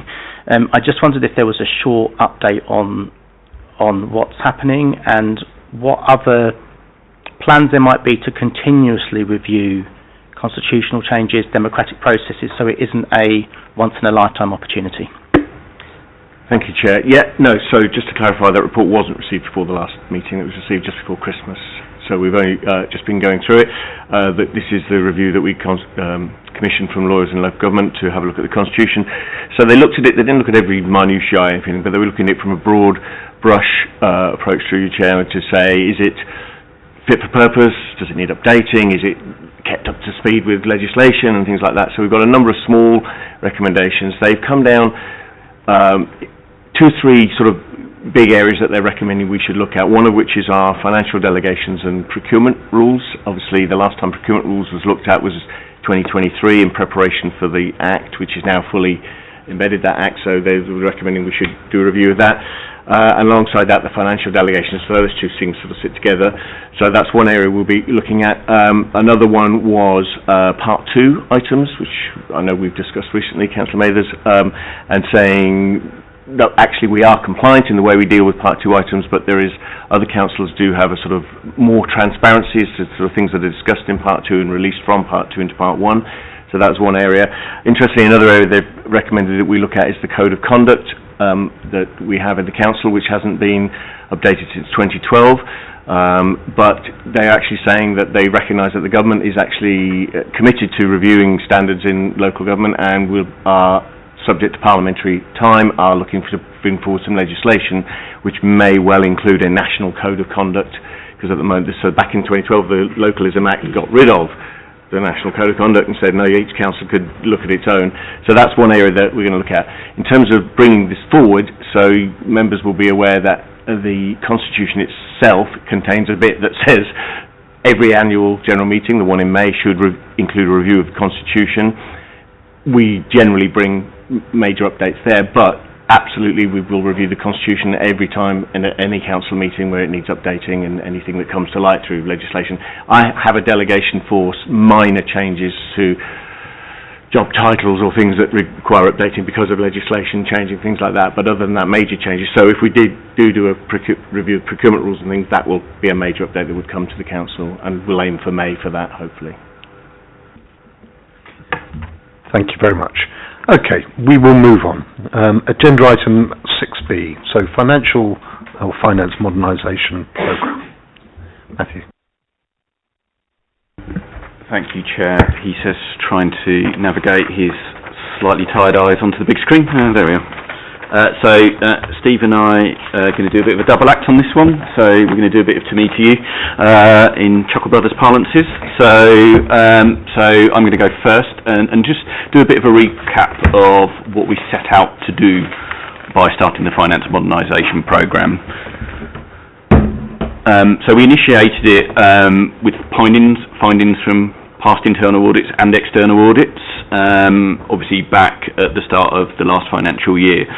But we predominantly establish it to address the key challenges in financial management and systems and the Oracle capability, as well as delivering sustainable improvement in the council's ability to manage its financial performance and improve the certainty of its financial position. So they are the underlying reasons that we've got the financial modernisation programme, and we track the delivery against those objectives. I'm just going to do a bit of a recap because there's phase 1 which has been completed, and phase 2 which we started a little while ago, but just to do a recap on what we achieved through doing phase 1. So as described in the previous committee, phase 1 was a lot of sort of internal work around in finance around getting some of the basics right. So you can see in the left-hand column of looking at some of those underlying risks as we've covered in the audit around the risks in the balance sheet, validating our accounting transactions, so a lot of detailed work in the financial space, the accuracy of reporting, and improved audit readiness in preparation for the audit. So a lot of underlying basics that we needed to improve on, that obviously had been picked up in previous internal and external audits. To start doing the work around effective budget monitoring, so making sure we did that good practice training, so we've done that for all budget holders. Updating to make it more simpler, the process and navigating and making sure we got better guidance. Correcting some of the errors around things like pay forecasting and good practice processes for monitoring and forecasting. So again, some of the fundamental things, actually resetting those and making sure those are clear across the council, and then fixing some of the fundamentals that we've already spoken about in this committee around data and access risks that Pete covered. The admin burden, just the amount of time and effort it was taking in the requisition process, which we're still improving. Automating Oracle maintenance and reducing the workload, improving the systems availability, again to making sure that every time we reset the monthly monitoring period there were less errors, and just improving the user understanding of Oracle in general. So resetting, and going back to the Councillor's just question, is making sure everyone was really clear about the timeline from the officer's perspective, what we were doing, when we were doing it, and what it meant for them. I'm going to move on to the next slide, which I'm going to hand over to Steve, is where we are in phase 2 around the ambition for finance.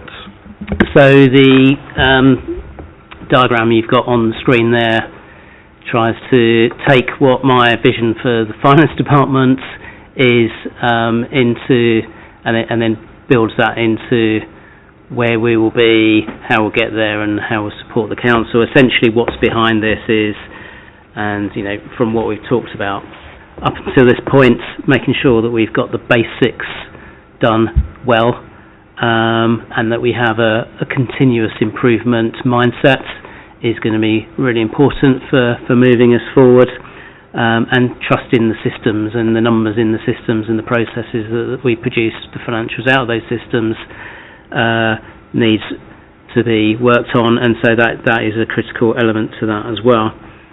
And then in doing so, then what we produce as a department will enable us to give greater insight and analysis and get away from, are the numbers correct in the first place, to what do these numbers actually tell us, what's the so what question that we should be answering, and therefore move away from just looking at transactions and balances and questioning whether the numbers are right, but supporting decision making and strategic thinking across the council. So that would enable us to become trusted advisors. And then obviously all of this needs to be underpinned by having the right culture, both as an organisation, so finance is everyone's job across the council, but within the department as well, that people feel they are supported, that their career is being invested in, they have the right skills or given the tools and the training to be able to do that a decent job for everybody, and then therefore we should get away from the problems of the past. So yeah, do you want to? I'll carry on. Yep. So just leading then into phase 2, which we've already kicked off with, some similar themes again, but building on more kind of outward-facing results, I suppose. So audit readiness is something that is continuing. We've obviously gone through the 4-5 process, but leading into 25-26 accounts, work's been ongoing with that, so that we can get to further progress on the audit outcomes. Planning, budgeting, reporting, so clearly the work on Oracle and the SMP forecasting system supports that. That's supported, backed up with the training that we talked about, making sure that the reporting out of the system are the right kind of the reports, that people have access to those right reports that enables them as budget managers and business leaders to understand and to rely upon. And we've also had support through the process in terms of just making sure that our current MTFS process and some of the modelling into that and where that leads us to next has been part of that. Process modernisation, clearly this is largely dependent on getting Oracle right in the re-implementation, and review of the recharging model. So good they put it in twice. That's really about getting financial clarity, that the numbers sit in the right place, and then just the forward look and the strategy with that as well. So making sure that we know, staff know what's expected of them, that we identify the weak areas, that we kind of build support around people for that, that we bring in the views also of stakeholders around finance and plan that way forward. And important along the bottom is the learning and development framework, and Steve touched on the fostering a culture of change. Certainly they were the lessons learnt from the past implementations and the past work we've done, and making sure we've got that consistent and robust learning and development framework, and make sure it's budgeted for as well. So within the budget we've got proposals for growth around learning and development, which covers management, it covers procurement, it covers finance. So we're making sure that we actually resource the things that we need to do, as well as making sure that Steve and I are working together with our leadership teams to make sure we've got that culture of change, not just in finance. That is every senior officer across the organisation. Make sure they've got accountability for both finance, as Councillor Mills said, performance, as well as things like people indicators, as well as Claire will say, risk.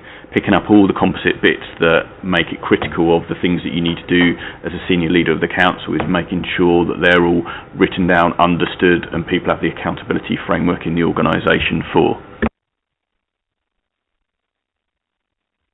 Okay, so next slide takes much of the information from previous slides and puts it into a bit more structure in terms of what sits behind the strategy here. So making sure that roles and responsibilities are clear for both finance and for budget holders, that there is learning development in place across the organisation, that we have a culture of continuous improvement.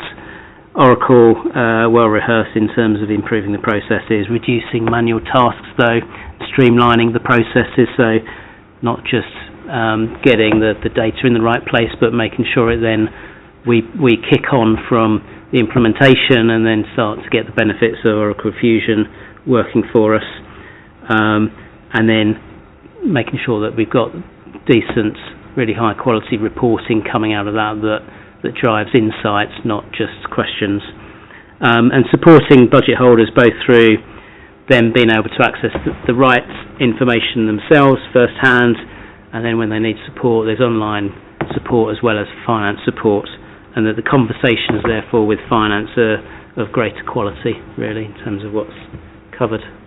And this spans out, so there ought to be benefits for elected members. So actually I think putting this out there, I suppose, in terms of the other side of elections, there will no doubt be some change, but making sure that incoming members have the right level of understanding and training, and that we help them integrate into the council, and the understanding of the finances of the council is really going to be important. At a senior manager and director level, having ready access to the numbers at their fingertips, have the right reports that they can put trust in that, and we've talked about budget managers and finance having the right relationship as well as the information. And in terms of the Oracle transformation journey, so I'm just going to cover the period from the start of this calendar year to where we're going to get to. So, and this is part of phase 2 of the finance modernisation programme. So we've got the delivery roadmap in place.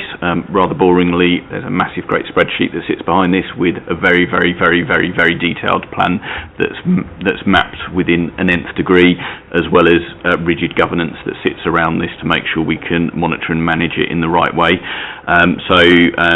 The period we're in at the moment is we're making sure that we put all the foundations down in the correct way, and we've also been reviewing the hierarchies within the organisation in advance of moving into reporting in month 2 of the next financial year to make sure the reporting hierarchies have been signed off by corporate directors, so they see the hierarchies in their budget that they want to see, and that will help them manage their budgets in the future, which is an important review point to make sure that we've got as clean and as accurate system that reflects how corporate directors want to and need to manage their budgets. As we move into March, we are reviewing our licensing costs, because cost is an important part given the position we are financially in. It being critical is actually understanding it's now a revenue cost in terms of licensing, so making sure we're reviewing the cost of that, because actually our licensing costs are too high at the moment in terms of the budget, so to reviewing all those licenses and the people that absolutely need to use it for budget monitoring purposes as opposed to more transactional people, and making sure that we are enabling and optimising the purchasing part of Oracle. As we move into April, the start of the financial year, we will be honing up the reporting elements that we're working on at the moment, and there's parts that Steve has covered as well. And then into May and June, so it will be mid to late June we'll start the month 2 period. Into June is we're making sure we're doing the execution and investment, so that's the execution of the month 2 monitoring period, and then we will have capital projects and payments going live in June, and then the investment bit is again making sure that we're taking as much functionality, and back to previous comments from our auditors about we didn't track the investment and see the return on investment from the work we're doing, is make sure we're tracking that.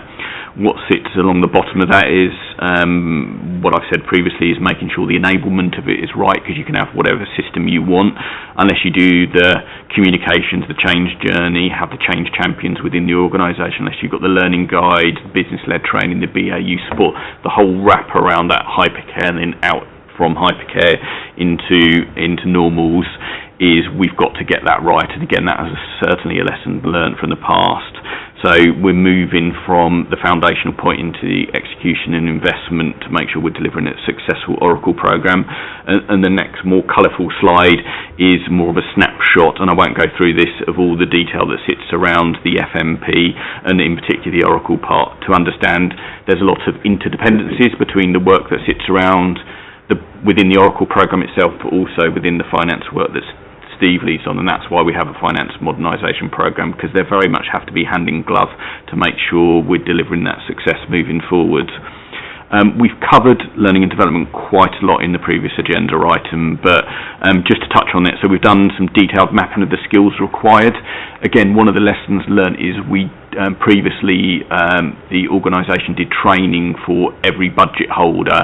What we didn't do effectively enough was to split what I would say the persona group, so different people use Oracle in a very different way, so I will use it in a very different way than my leadership team will use it in terms of the level of detail, what you see and how you use it, and certainly if you're using it for more a transactional basis, you'll use it in a very different way. So we've done a skills mapping, we've also done some persona groupings to understand how different people use it in different ways, and that was almost set out in Steve's slides, as well as if you take elected members on that journey as well, that's a very different view elected members would have of budgets. We have a framework for technical skills and competency in the finance roles as well, to make sure that we understand what future skills are needed in Steve's finance team, as well as having learning and development pathways for Steve's finance team, to make sure that we're understanding what we need in finance, what we need in Oracle across the organisation, but to make sure we've got a learning and development approach that sits across the organisation, that also isn't a sheep dip into doing Oracle and then leaving everyone to get on with it, because actually, as I've said before, Oracle changes, so we will have to constantly update, skill people up as Oracle changes, but also to make sure that new people join the council, they understand both the budget process, Oracle, and again, there's some of the mistakes that we had in the past, if we didn't effectively we sheep-dipped, so I'm using sheep-dip quite a lot, but we sheep-dipped everyone just before we rolled out Oracle, and then left the people that joined the organisation, and we didn't train them as effectively as possible. So we've got to put all that package around. One of the questions in the last committee, and a really good question, is what the barriers for success in terms of implementing the finance modernisation programme. So rather than doing a written response, we covered it in the slide. So firstly, capacity is always a barrier for success, you know, and I'll speak for Stephen, he can add later if he needs to, is obviously finance are doing not just Oracle and not just the finance modernisation programme. There's a significant work undertaken in terms of EFS, audit readiness, all the work around budget monitoring at the moment, as well as setting up budget monitoring in the future and resolving the issues around Oracle, to name but a few. So actually making sure that we optimise what we do within the capacity we've got within finance, and also there's a range of complex changes and initiatives going on throughout the council concurrently, so making sure that we work with the different stakeholders to understand what we can do, when we can do it, and communicating effectively what's possible when, which is back to the previous question, is that's why we've got the roadmap to deliver in a successful period, not just looking at one programme, looking at the programmes that sit across the council. There is definitely a dependency on the support and maintenance provided by our current provider Mastech for the deployment of Oracle, so from dev into our live environment, and we are working closely with Mastech, but we've got a critical dependency, is we can't put things into the live environment without their support. Steve has touched on it quite a bit as well about ownership. We're absolutely aligned on this, is making sure that budget holders have a clear accountability framework for budget management. So again, budget management is not a responsibility of Steve or his team, it's of budget holders into senior managers, into corporate directors, who take the accountability for their own budget and the use of Oracle within that. So making sure we've got that accountability framework clear, and the learning and development package to help facilitate that. So again, they're one of the barriers to success, and we're taking on board those in phase 2 of the finance modernisation programme. And last but no means least, there is always change management challenges when you're trying to roll out a new Oracle system at the same point as we'd be having a local election, and obviously concurrent lots of work to move the new budget into Oracle and to train people at the same time. And actually there's always an instance of change fatigue, because actually we've tried to roll it out once, we weren't as successful as we could have been. We're rolling out again, and there's some change fatigue around Oracle. When's it going to be ready? When am I going to be using it? Is it going to have the same errors as before? So that's why we've got a clear comms and engagement programme to make sure we are working across the organisation to be clear what's happening when, but also make sure we're demonstrating the quick wins to make sure how it's going to make budget managers' life easier to be able to monitor what we're doing, but also wrapping that with Steve's work around what we're doing around financial management in general. So in conclusion, finance modernisation programme phase 2 will deliver 26, as I said at the start, 26-27 budget monitor will be managed through Oracle, and that will start in month 2. We will have a modern finance function in 26-27, and that's the structure and the skills to support the council, which Steve is leading on. We'll have that learning and development framework aligned with finance skills and competency framework across the organisation, and that is not just a finance responsibility, and also clear accountabilities and support in terms of ownership of financial management across the organisation. So that's in summary of where we are in phase 2, and happy to answer any questions. Thank you very much indeed. Councillor Punja. Thank you. I'm just going to ask why we're having a visionary document. Surely this would have been done at the beginning of implementation of phase 1, that you would know what you're doing for phase 1 and phase 2. And what I want to see is actually during the phase, what happened during phase 1, because all this is visionary, which we've already seen right at the beginning, but with a bit more detail now, I guess. And maybe that's because we've got a CFO here who wants to, it's his vision of finance. But I'm just kind of, we're at this point, what I want to see is an update. I want to see where we are in what we've delivered. We've spent a lot of money on this already. We've just agreed to spending more money on it in November. And what I want, but I don't want it, I want more clarity. I want it in a better visual. I can't see it from here, if I'm being honest. And if that's part of governance and FMB, then we need to be able to have clarity on the updates as we're going along. What has been delivered, what hasn't been delivered, because we can't be starting phase 2 now. Surely we would have started phase 2 when phase 1 ended in September, or did it not? And is that some lack of understanding? But it's just a visionary document. It's like a business plan, and we're here to kind of look at updates and where we are and what we're doing. So I just kind of want to understand why. I think, yeah, thank you, Chair. So, I mean, there is a section that talks about Phase 1 and what was undertaken during Phase 1. Phase 2 is a continuation and further deepening of the work. I guess one of the things that make it difficult to say here's an end product is that there's a lot of work going on behind the scenes in terms of the technicals on Oracle, for example, to refine and improve those processes and the specifics on that. So we've tried to present at the high level, but I mean we can always come back and tell you all the detail in terms of the very specific things. But I guess what we're working towards is presenting what will people expect to see out the end of it, because you know the fact that we've changed access and authorisations doesn't really mean a lot necessarily to people. I suppose from a committee's perspective, we're most interested in, is it on track? Are you managing those challenges? And how confident are you it will deliver the benefits that you want without running over budget, I guess. And I think I've got a flavour of that, but maybe if we could quickly summarise, is it on track?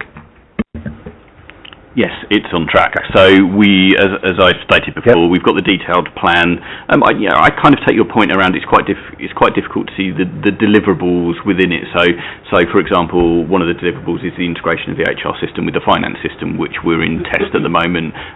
Pete's already given some examples of some specifics within the work we're doing around Oracle in terms of the technical implementation. I wasn't proposing within the deck to do any deep dives into the technical elements of Oracle because they're they're kind of nerdy and very complicated, and actually what I wanted to do is provide a snapshot of where we were, what we set out in Phase 2, what we're seeking to achieve and whether we're on track. And we are absolutely on track at the moment, both from the finance part and the Oracle part, to deliver against the plan that we set out in the Finance Modernisation Programme Phase 2. Thank you. And addressing those challenges that you identified well enough for now?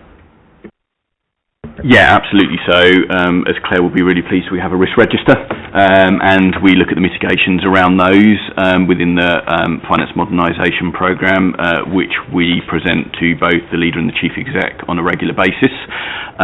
We are mitigating those at the moment in terms of making sure we've got the ownership, so Steve and I are working together on making sure we're lining that up in the right way.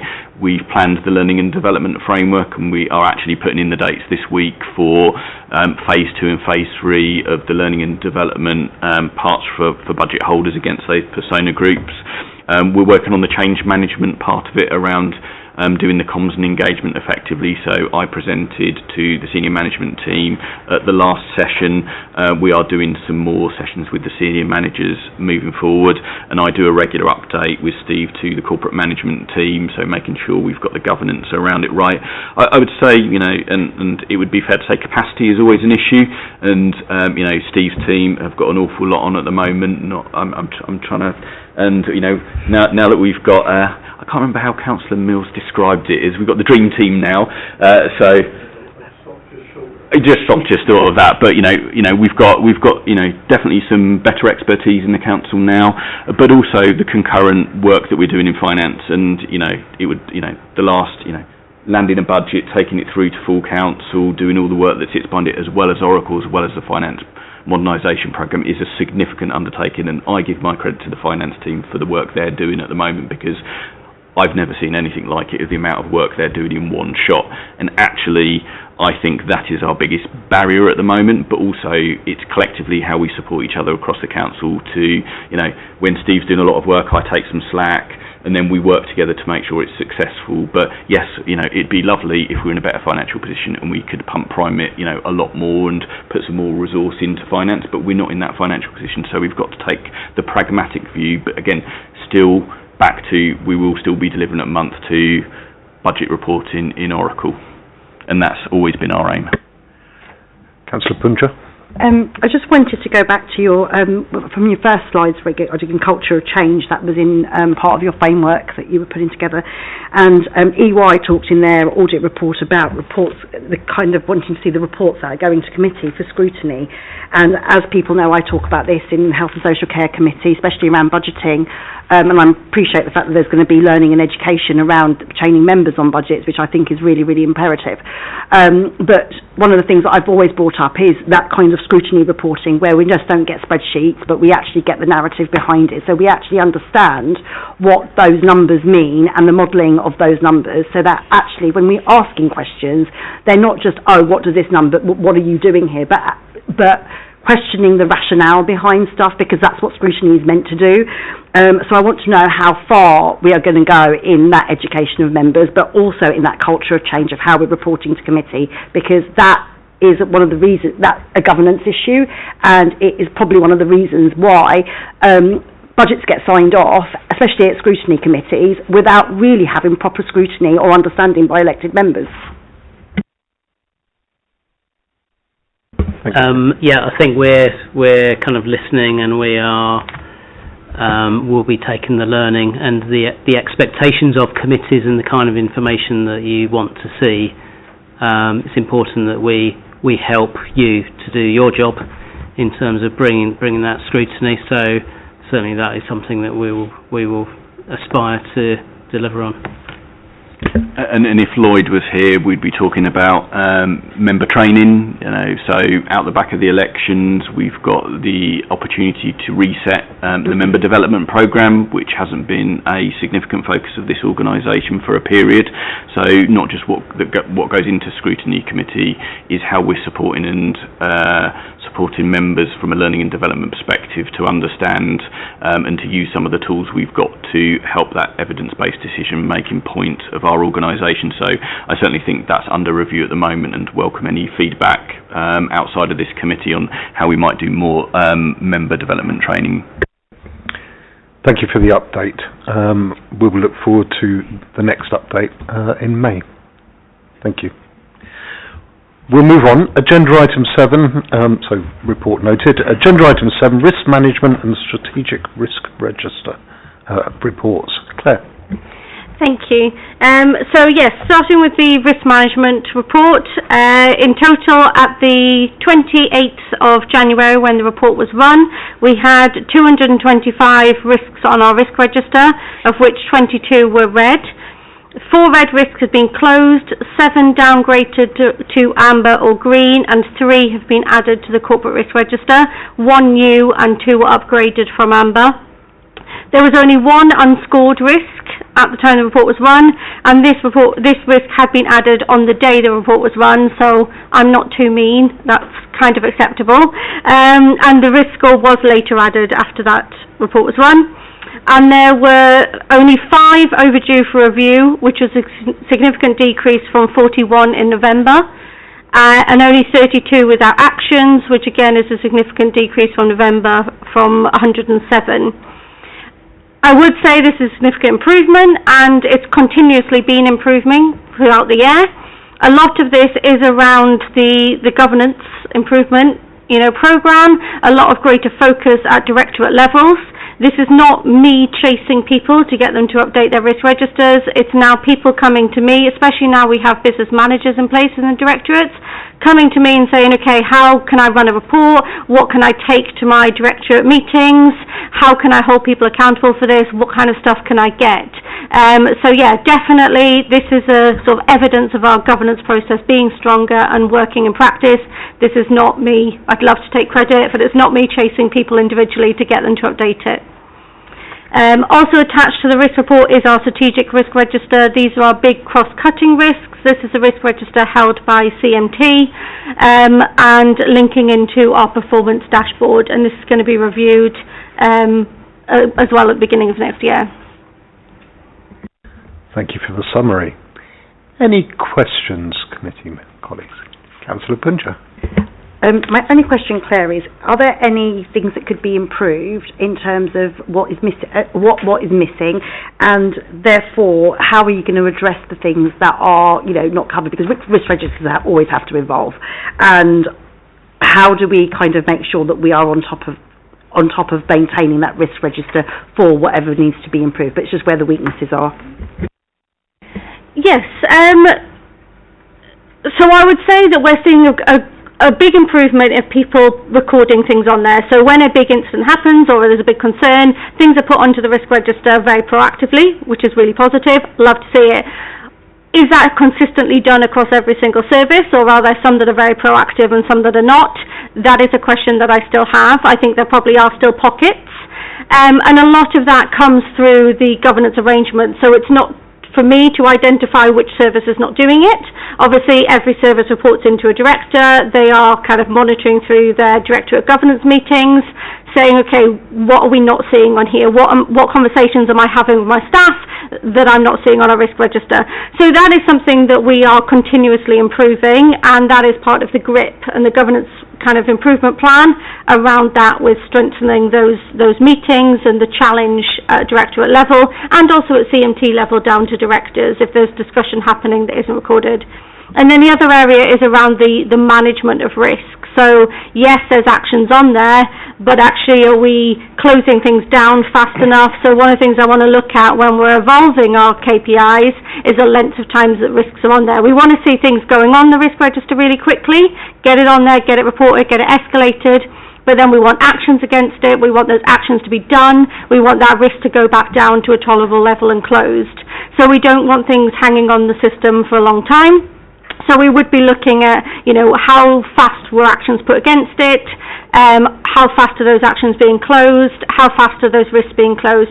Some risks will stay on there for a long time. There is a lot of, issues that will not be fixed overnight. Oracle will be on there for a while, but that score will go up and go down, and we would like to see that and see the actions continuously changing. So yeah, I guess more in terms of areas of improvement, something we're looking at for next year is KPIs around those actions and focusing on that a lot more. Councillor Mills. Can I just ask a question in terms of the cyber security? Not so much in terms of what we're doing, because I know that we have a high regard for the danger. Various local authorities, a number in London, have been hit by cyber security. Is there a sense of learning coming out, or is there a hush hush, we're not going to talk about it, which was the case with Haringey, where I think it was Haringey, where they had an attack 3 years ago but didn't want to admit it, and no one learnt anything. I know the famous Inner Three have just been whacked. So that was Hackney, and yes, the tri-boroughs. So we've actually, it was down to mutual aid, given the seriousness of the cyber situation. We did actually support the tri-borough via mutual aid to support, from a technical perspective, some of the things that they needed to do to respond to the cyber incident. We've certainly done a number of things, so we are really well connected into the networks around cyber security. So my team are always working with other London boroughs, the National Cyber Security Centre, as well as the government on that. And as you know, that we had our external review of cyber security, giving significant assurances about the work we do at the moment. We do monitor it on a daily basis, and there have been a number of instances of how we've responded to that. So the learning that we've taken was the incident was actually caused by someone joining a Teams call within the tri-borough that enabled them to access some of their systems and to cause the incident. So I've set a soft policy within the organisation about checking about who's on your Teams calls. So it actually happened in one of my meetings today. We spotted someone unusual in there that people didn't recognise, so checking those. Also making sure that we try and ask people to go on camera where possible, and also to check that. So I've briefed all the senior managers across the council. I've been to the corporate management team around that. We've also put more vigilance around the particular type of cyber hackers. So over the the last couple of weeks there have been some more instances around the Russian cyber hackers. So we put some increased security around the checks and balances around those. So we're always responding to what's happening at the moment, but also taking the lessons learnt from both the things that are happening in local government, but also, I would say, wider from multi-sectors, because, you know, although local authorities aren't always the number one organisations to be hacked, we are still hackable. And actually, most of it is down to making sure that we've got a secure perimeter, as in what we do around our IT services, but also around the education and support, which is why we make sure that we've got phishing training, we do cyber awareness training, and make sure that is mandatory within the council, and making sure that as corporate directors we make sure our teams are on top of that, and also we have making sure we're doing the communication. So I've briefed the corporate directors, and the corporate directors will brief their leadership teams around the importance of that within their own areas. So I feel that we're in a really good place around that, and making sure we are taking the lessons learned, because, you know, it would be catastrophic if we were hit by, particularly at this moment in what we're doing in Hillingdon. So we're making sure we've got the right checks and balances around that. Thank you very much indeed. Councillor Dennis. I've got two questions, one sort of semi-serious, but I like the acronym PEEPS in high-rise buildings, if I came up with that. What does the acronym stand for? That's my first sort of semi-serious question. Personal evacuation, emergency evacuation plans. Okay. I just imagine a lot of little people at the top of high-rise buildings. But my more serious point actually is, and I'm going to praise you, Claire, and then I'm going to give you more work. You know, the evolution of this over the last couple of years in terms of reporting, the information we're getting, and the information we're getting in terms of reactions to it and seriousness of it taken within the organisation has, you know, it's really been impressive and impressive to see. What I think would be an extra level of goodness on this process is once a quarter, if you provided to the scrutiny committees basically the risk assurances in their areas. So, for example, I chair the Health and Social Care Select Committee. I would find it really interesting once a quarter, if it wasn't too difficult, to get actually the risk assurances in this area, because then that will help me and the committee themselves as well think about how do we scrutinise going forward. So, for example, I see down here green spaces obviously is a red and a no, could ask a question here about it, but actually it's for the scrutiny committee could ask better questions and investigate in than me asking one question to you here about it. So as a recommendation, something like that I think would be really useful for extra level of sort of scrutiny. Yes, and it's handy that you say that, because that is part of the plan. So as part of the kind of performance dashboard that Matthew's building, so risk is very much leading into that, so it's one of the subsections in that. So we are looking at how risk can link into the performance scorecard for both internally, scrutiny committee, everywhere, whatever level we have. So it's the same information taken out the same system as kind of live as it can be data. Yeah. I mean, I think, to be honest, you know, this is just an extremely simple and good starting point, because then scrutiny committees have an ability to dive deeper into areas that they see. So, you know, so I mean, even if it's just a version of this, but for each committee would be super useful. Thank you very much, and I'll just echo Councillor Dennis's comments. I think the committee have seen improvements in how risk is reported to the committee in terms of the quality of the reporting, but also it's good to see, particularly this time, the progress being made in getting on top of this and it getting embedded in the way, hopefully, people are conducting their work across the authority. Hopefully not just a one-off, it's the embedding that's the important bit. Great report. Noted. We will move on. Agenda item 8, Internal Audit Progress Report. Claire, it's your bit of the agenda now.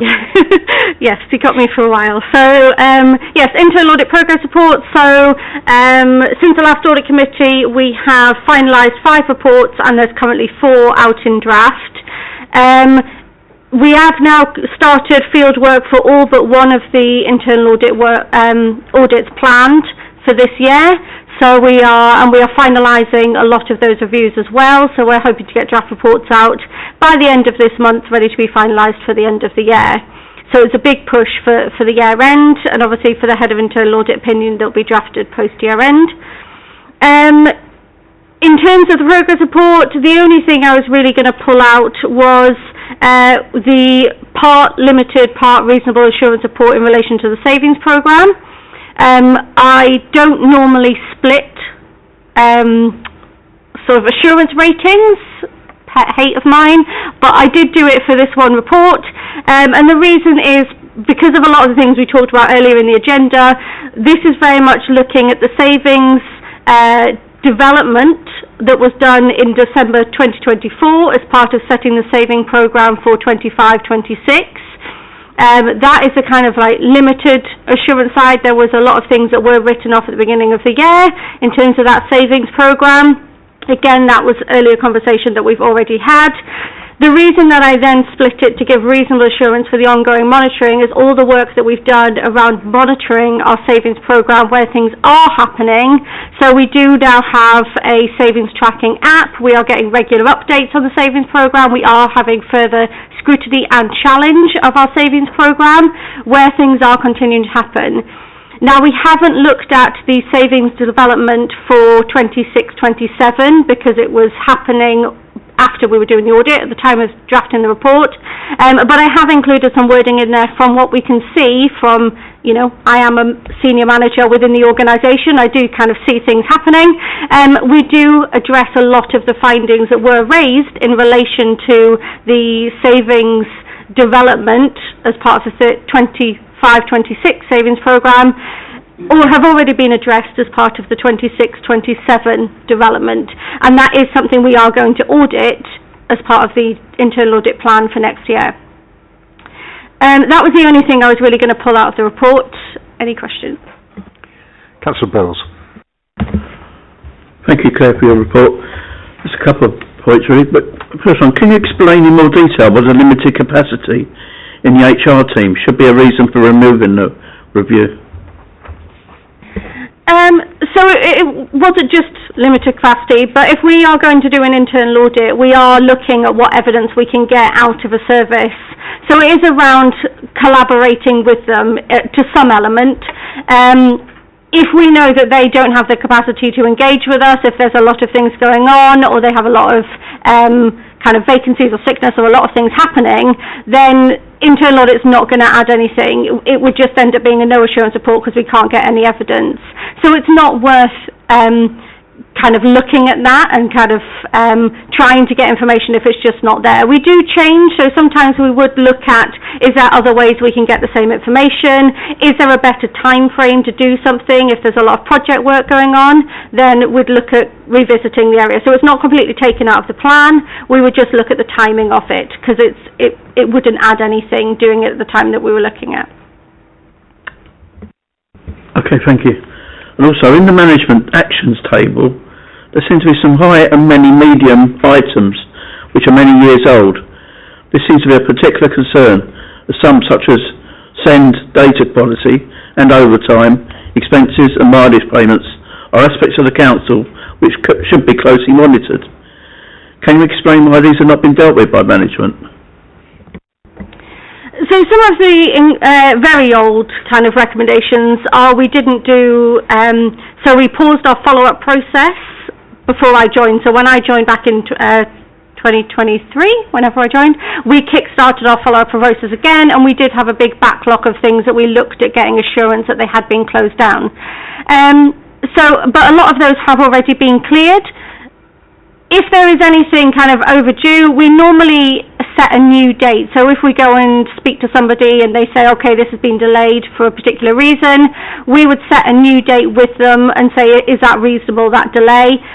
We are looking at implementing a new process going forward from the beginning of next year, which is a more automated follow-up process.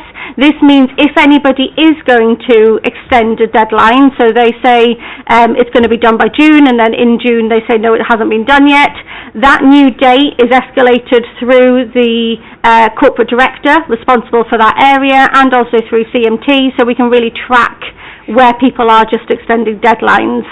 So that's a new automated process that's being built for next year to stop any kind of delays continuously going on.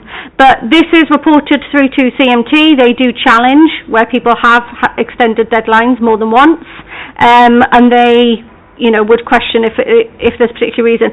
A lot of the times it's because things have changed, so things have been superseded by new systems coming in. So it's not that they have not done the recommendation, it's just it's transformed into a wider project or changed it to something else. Thank you. Any Councillor Miles? Thank you, Chair.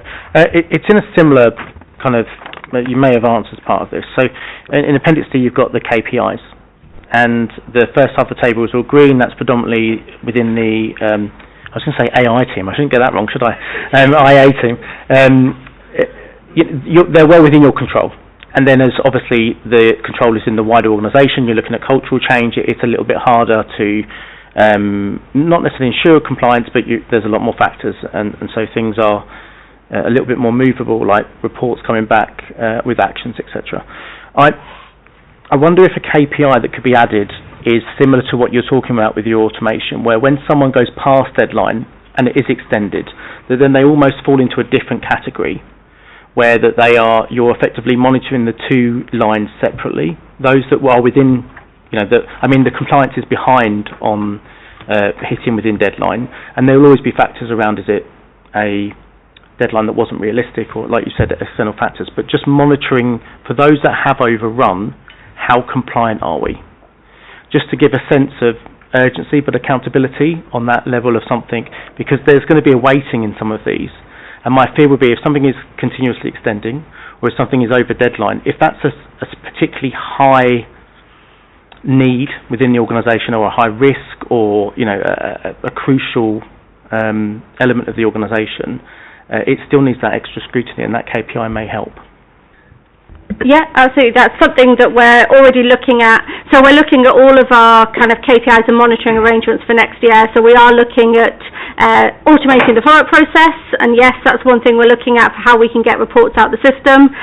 Jack in my team, technical genius, he understands all of this stuff and automating, and I have to say that because he's watching in public gallery.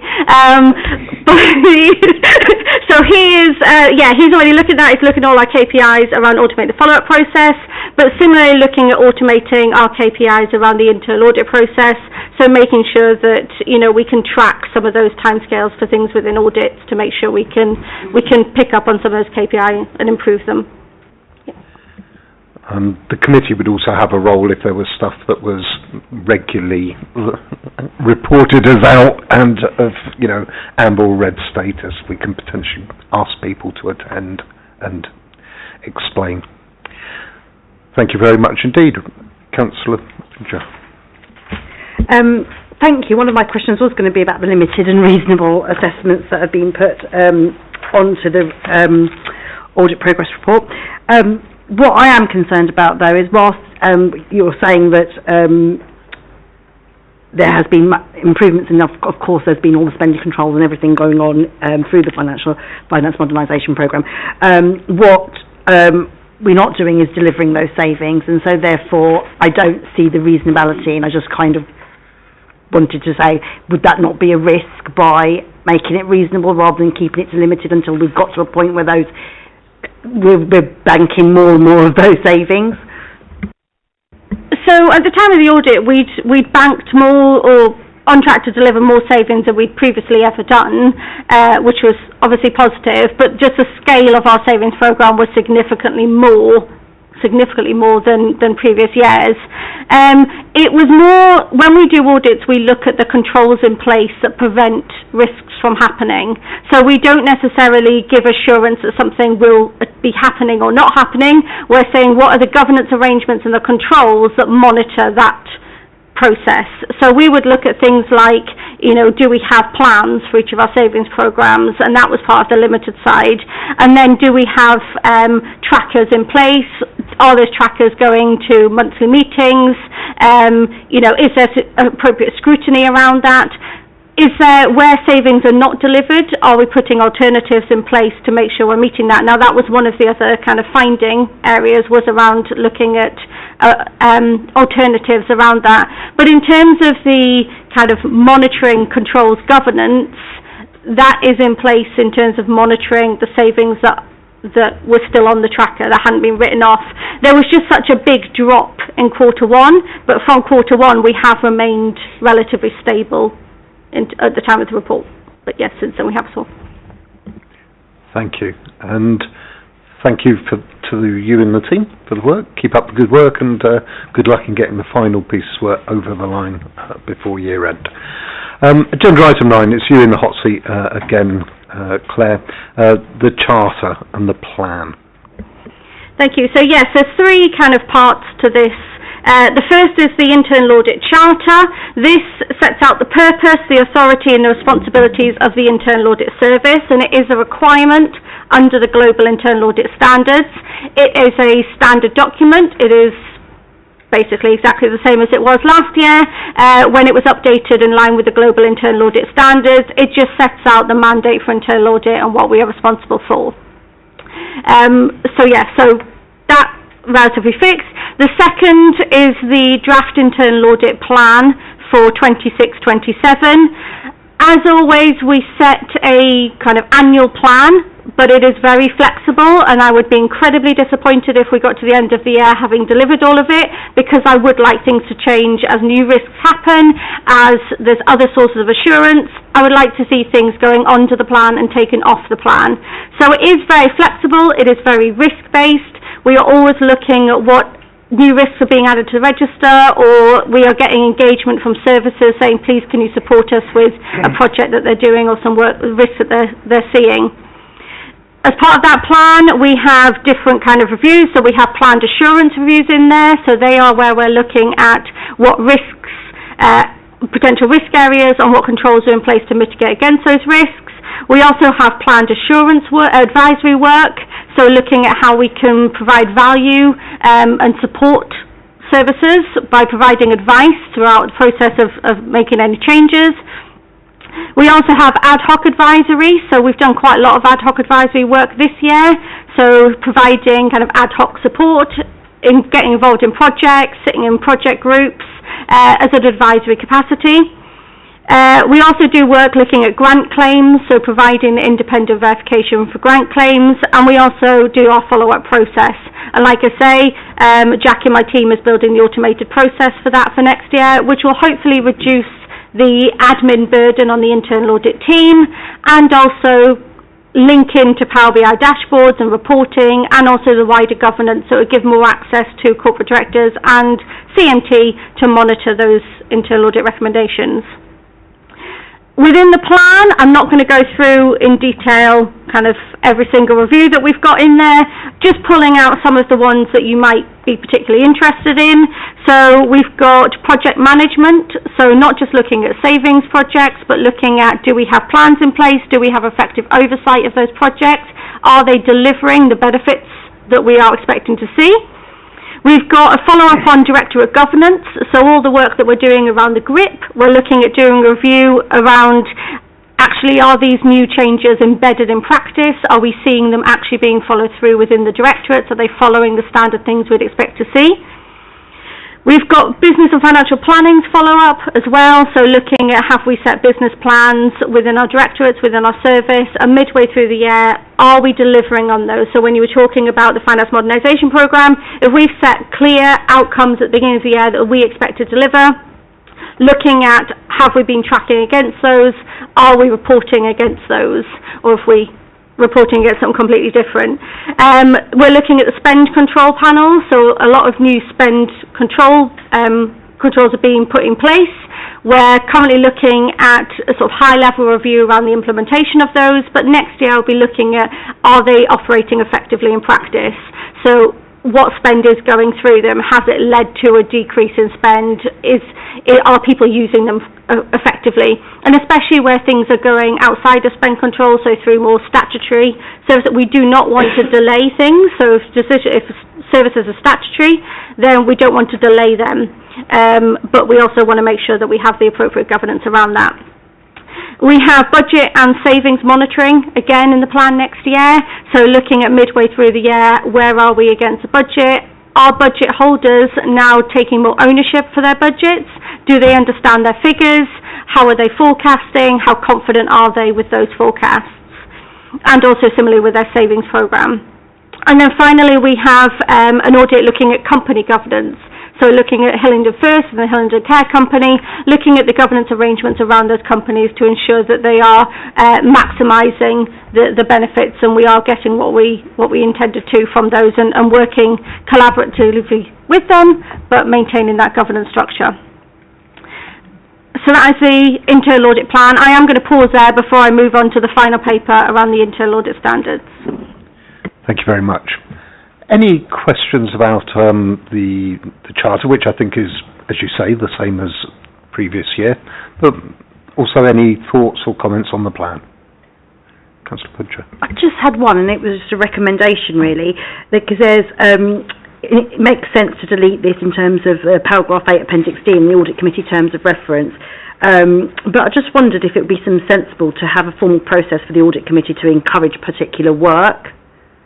So, you know, as we do in other committees where we kind of have those recommendations, I don't know whether that's possible in this committee.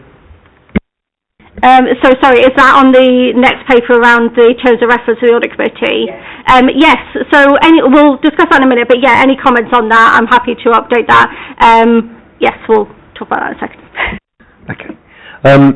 I'm happy with the plan. I think it covers a good range of very topical risk areas that the committee are interested in, and we've heard progress reporting on today. So from, I think, the committee's perspective, happy to approve the plan, go forth and deliver in due course. And in terms of the charter as is, comfortable with that. Let's go on for the next bit. Thank you. So yeah, the final paper was the update on the internal audit standards, compliance and our quality improvement action plan. So as I talk about, the internal audit service is required to comply with the global internal audit standards and also the SIPFA application note. Under the global internal audit standards, we are required to discuss at least annually the purpose of internal audit and the mandate for internal audit as outlined within Domain 1 within those standards, and also talk about the essential conditions. The essential conditions under the Global Internal Audit Standards are your roles and responsibilities as members of the Audit Committee. So this is why we need to discuss it at least annually, and if there's any changes to the membership or changes to the Internal Audit Service, just so that you're very clear on what your roles and responsibilities are. Also within this, we have done an assessment of our compliance against the standards. So as an auditor, I self-assess, looking at what evidence we have in place around those standards, and we do provide a summary within Appendix B of our self-assessment against the internal audit standards. Overall, we are generally, we've marked ourselves as being generally achieving the internal audit standards, and we put actions in place where there's any areas where we're only partially achieving.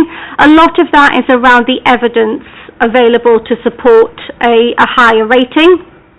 In particular, so some of the things are around the Audit Committee's involvement in the appointment of the Head of Internal Audit. Obviously, I haven't left since the Global Internal Audit Standards came in, so evidencing how you're involved in line with the Global Internal Audit Standards can't really happen until I ever left. I'm not leaving, and you appoint somebody new. So in that case, it's hard to evidence that, but it's not that we're not compliant with it. And one of the other areas is the use of technology. Like I say, we're doing a lot more work, or Jack and my team is doing a lot more work around automating things and using technology to strengthen the internal audit service. So Appendix A outlines the essential conditions in full. This covers the role of the CMT and also the role of the Audit Committee. Please do read them and make sure that you're happy with those. Under the standards, it is not mandated that you have to comply with them, but I'm held accountable if you're not, and if you choose not to, I then need to report constantly that you're not in compliance with the standards. So please just comply with them. And then in Appendix D, so one of the things in there with the essential conditions is it does mean that we need to look at our terms and conditions to make sure the terms of reference for the audit committee is consistent with those essential conditions. I have put proposed changes in Appendix D. This is not a formal review of the terms of reference. This is purely my initial proposal.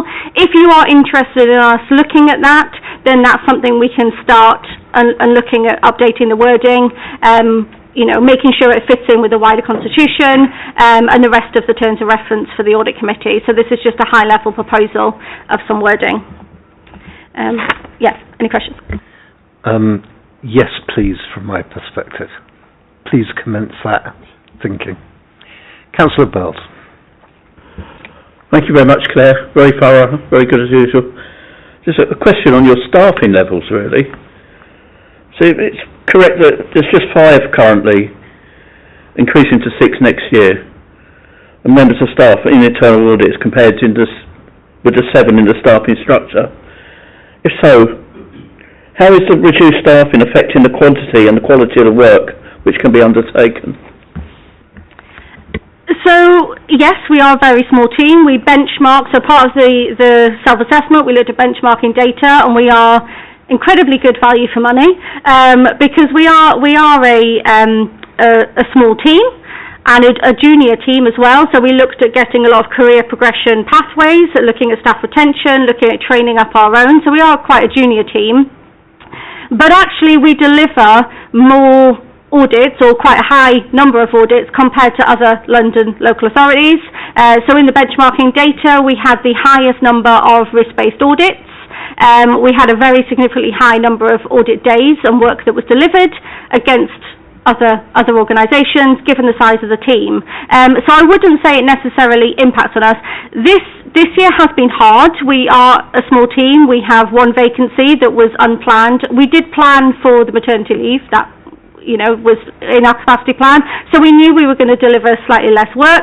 Actually, we're delivering pretty much consistent with previous years, because we're an effective team, we're efficient, and we are looking at staffing for next year, so we are expecting to go up to 6. We are then considering recruiting into our vacant post, so bringing that size up if necessary. We don't want to recruit people if they're not needed. We're looking at how we can use the existing staff and how we can do career pathways and have opportunities for existing staff first. But yeah. So it links to a question: are you comfortable that you have sufficient human resources to deliver your mandate and to deliver the plan? Yes, I'm comfortable. Councillor Bells. Sorry, thanks for your answer, and just wonder, are you using consultants, or you're not? So none of the internal audit budgets going on Nope. Consultants or outside interim appointments or anything? Nope, fully in-house. Thank you. Okay. Any other questions about that? As I say, I'm very keen that you provided us in Appendix D areas where the current terms of reference for the committee don't align to best practice in the global internal audit standards. I'm very happy that you begin the process of seeing how that can be amended and brought in line with best practice. So I was just going to say, in relation to the question around taking the section out. Kind of like number 8, I think. So number 8, the reason that I've proposed taking it out is around the wording saying subject to the approval of the leader of the council or the cabinet member. Yeah. We can come to you and ask you anyway, can't we? Yes. So members of the organisation, I'm obviously appointed for you guys. I provide my work for the benefit of you guys. I directly report to you. So in terms of my independence, if you were to ask something through the leader or through the cabinet member responsible, that could potentially impact on the independence. You can come and ask me if you have concerns and want us to look at anything directly. And that's in there in terms of the functional reporting relationship, particularly around the plan, isn't it? So.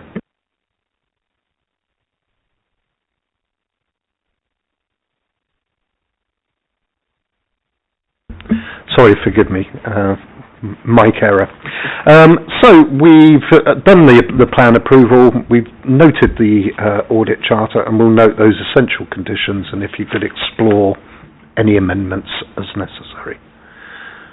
Agenda item 10. Over to you, Alex. Counter Fraud Progress Report. Thank you, Chair.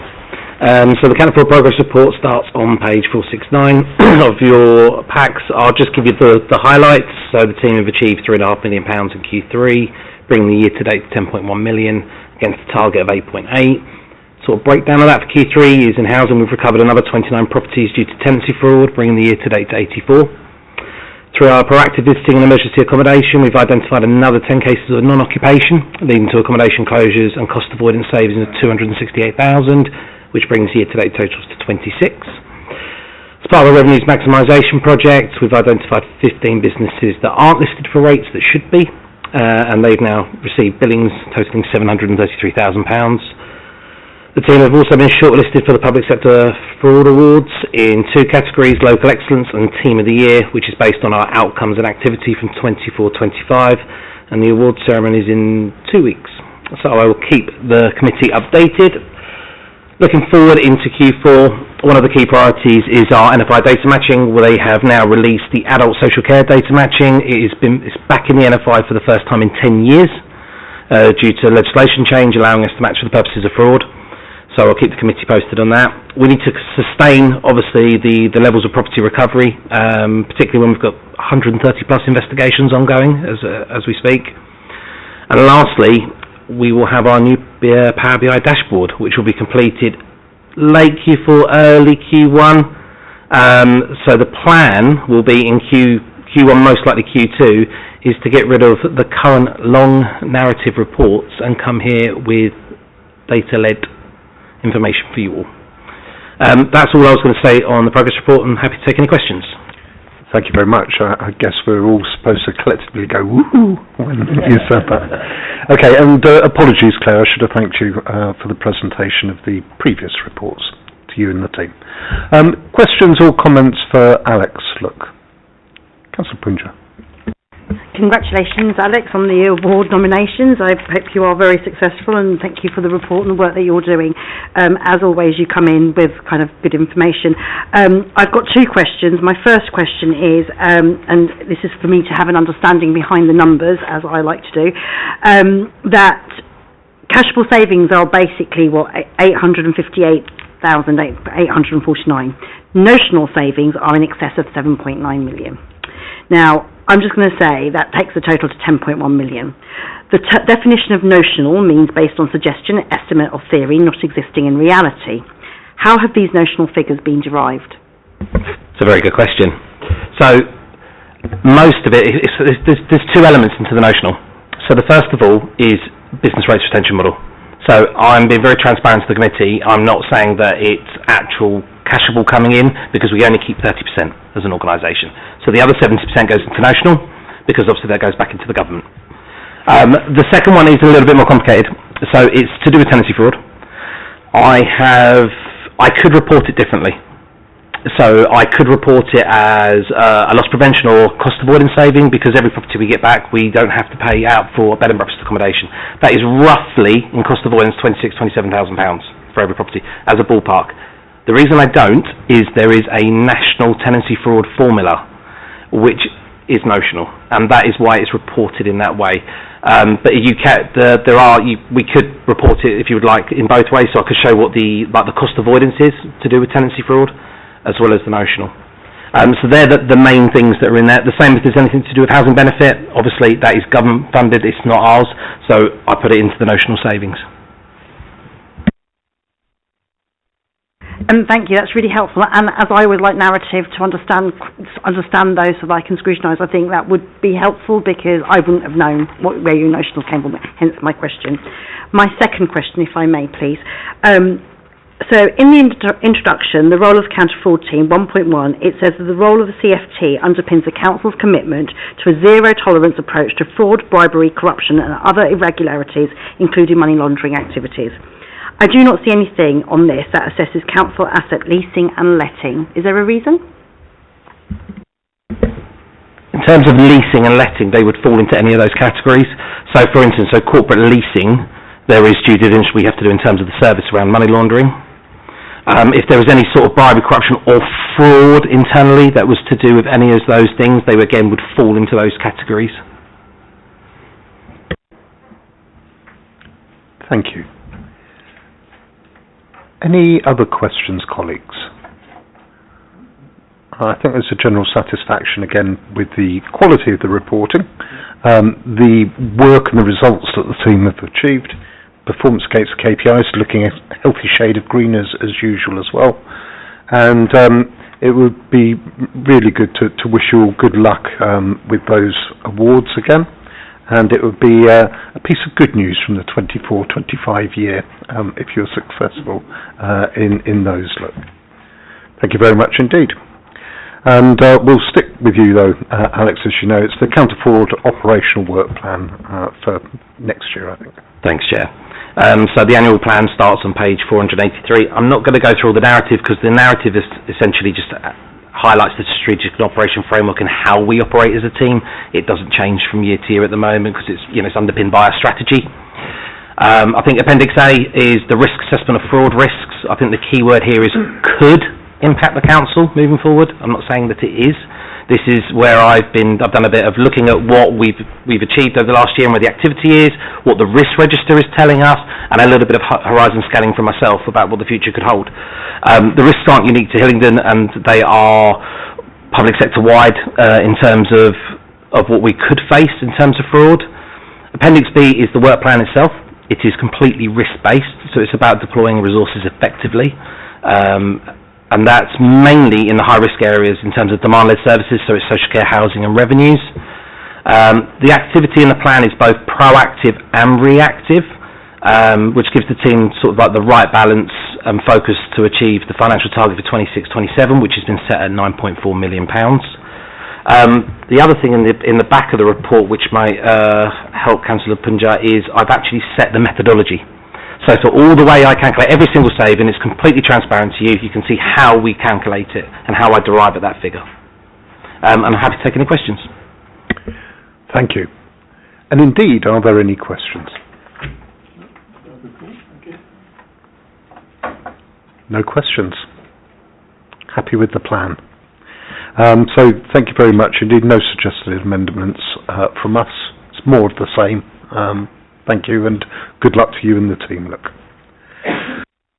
Last but not least, we have agenda item 12, and over to you, Brian. Yes, it's just to update that we do have apologies from Councillor Higgins. Okay, and we have the dates for the future plan. Please note those for the calendars, and hope to see you all next time. Thank you all very much. I appreciate it's a long session. Sorry, Mark, forgive me. Yeah, sorry, Jay, it was just an observation on the dates of those plans. I wonder if it's worth just having a look at the timing of accounts and audit-related ones, because the backstop date for finishing the audit comes forward from end of February to end of January next year. So a meeting on the 10th of February is gonna miss the backstop date. So just understanding what the process will be for bringing final accounts through the committee might be worth having a look at. A very astute observation. Can you remind the committee of the backstop date? I know you mentioned it earlier. The backstop date for 25-26 audits will be the 31st of January 2027. All right, so we want it on or just before, well, no, a week or so before that then. We'll work it out. And yeah, I think realistically it's going to have to be before the Christmas break. Okay. We'll work. Leave that with Democratic Services. Thank you. Thank you for the reminder. Any other business or points before we finish? Okay, apologies, it's a long meeting. Thank you all for your contributions. Good luck over the next couple of months or so, and we'll be in touch.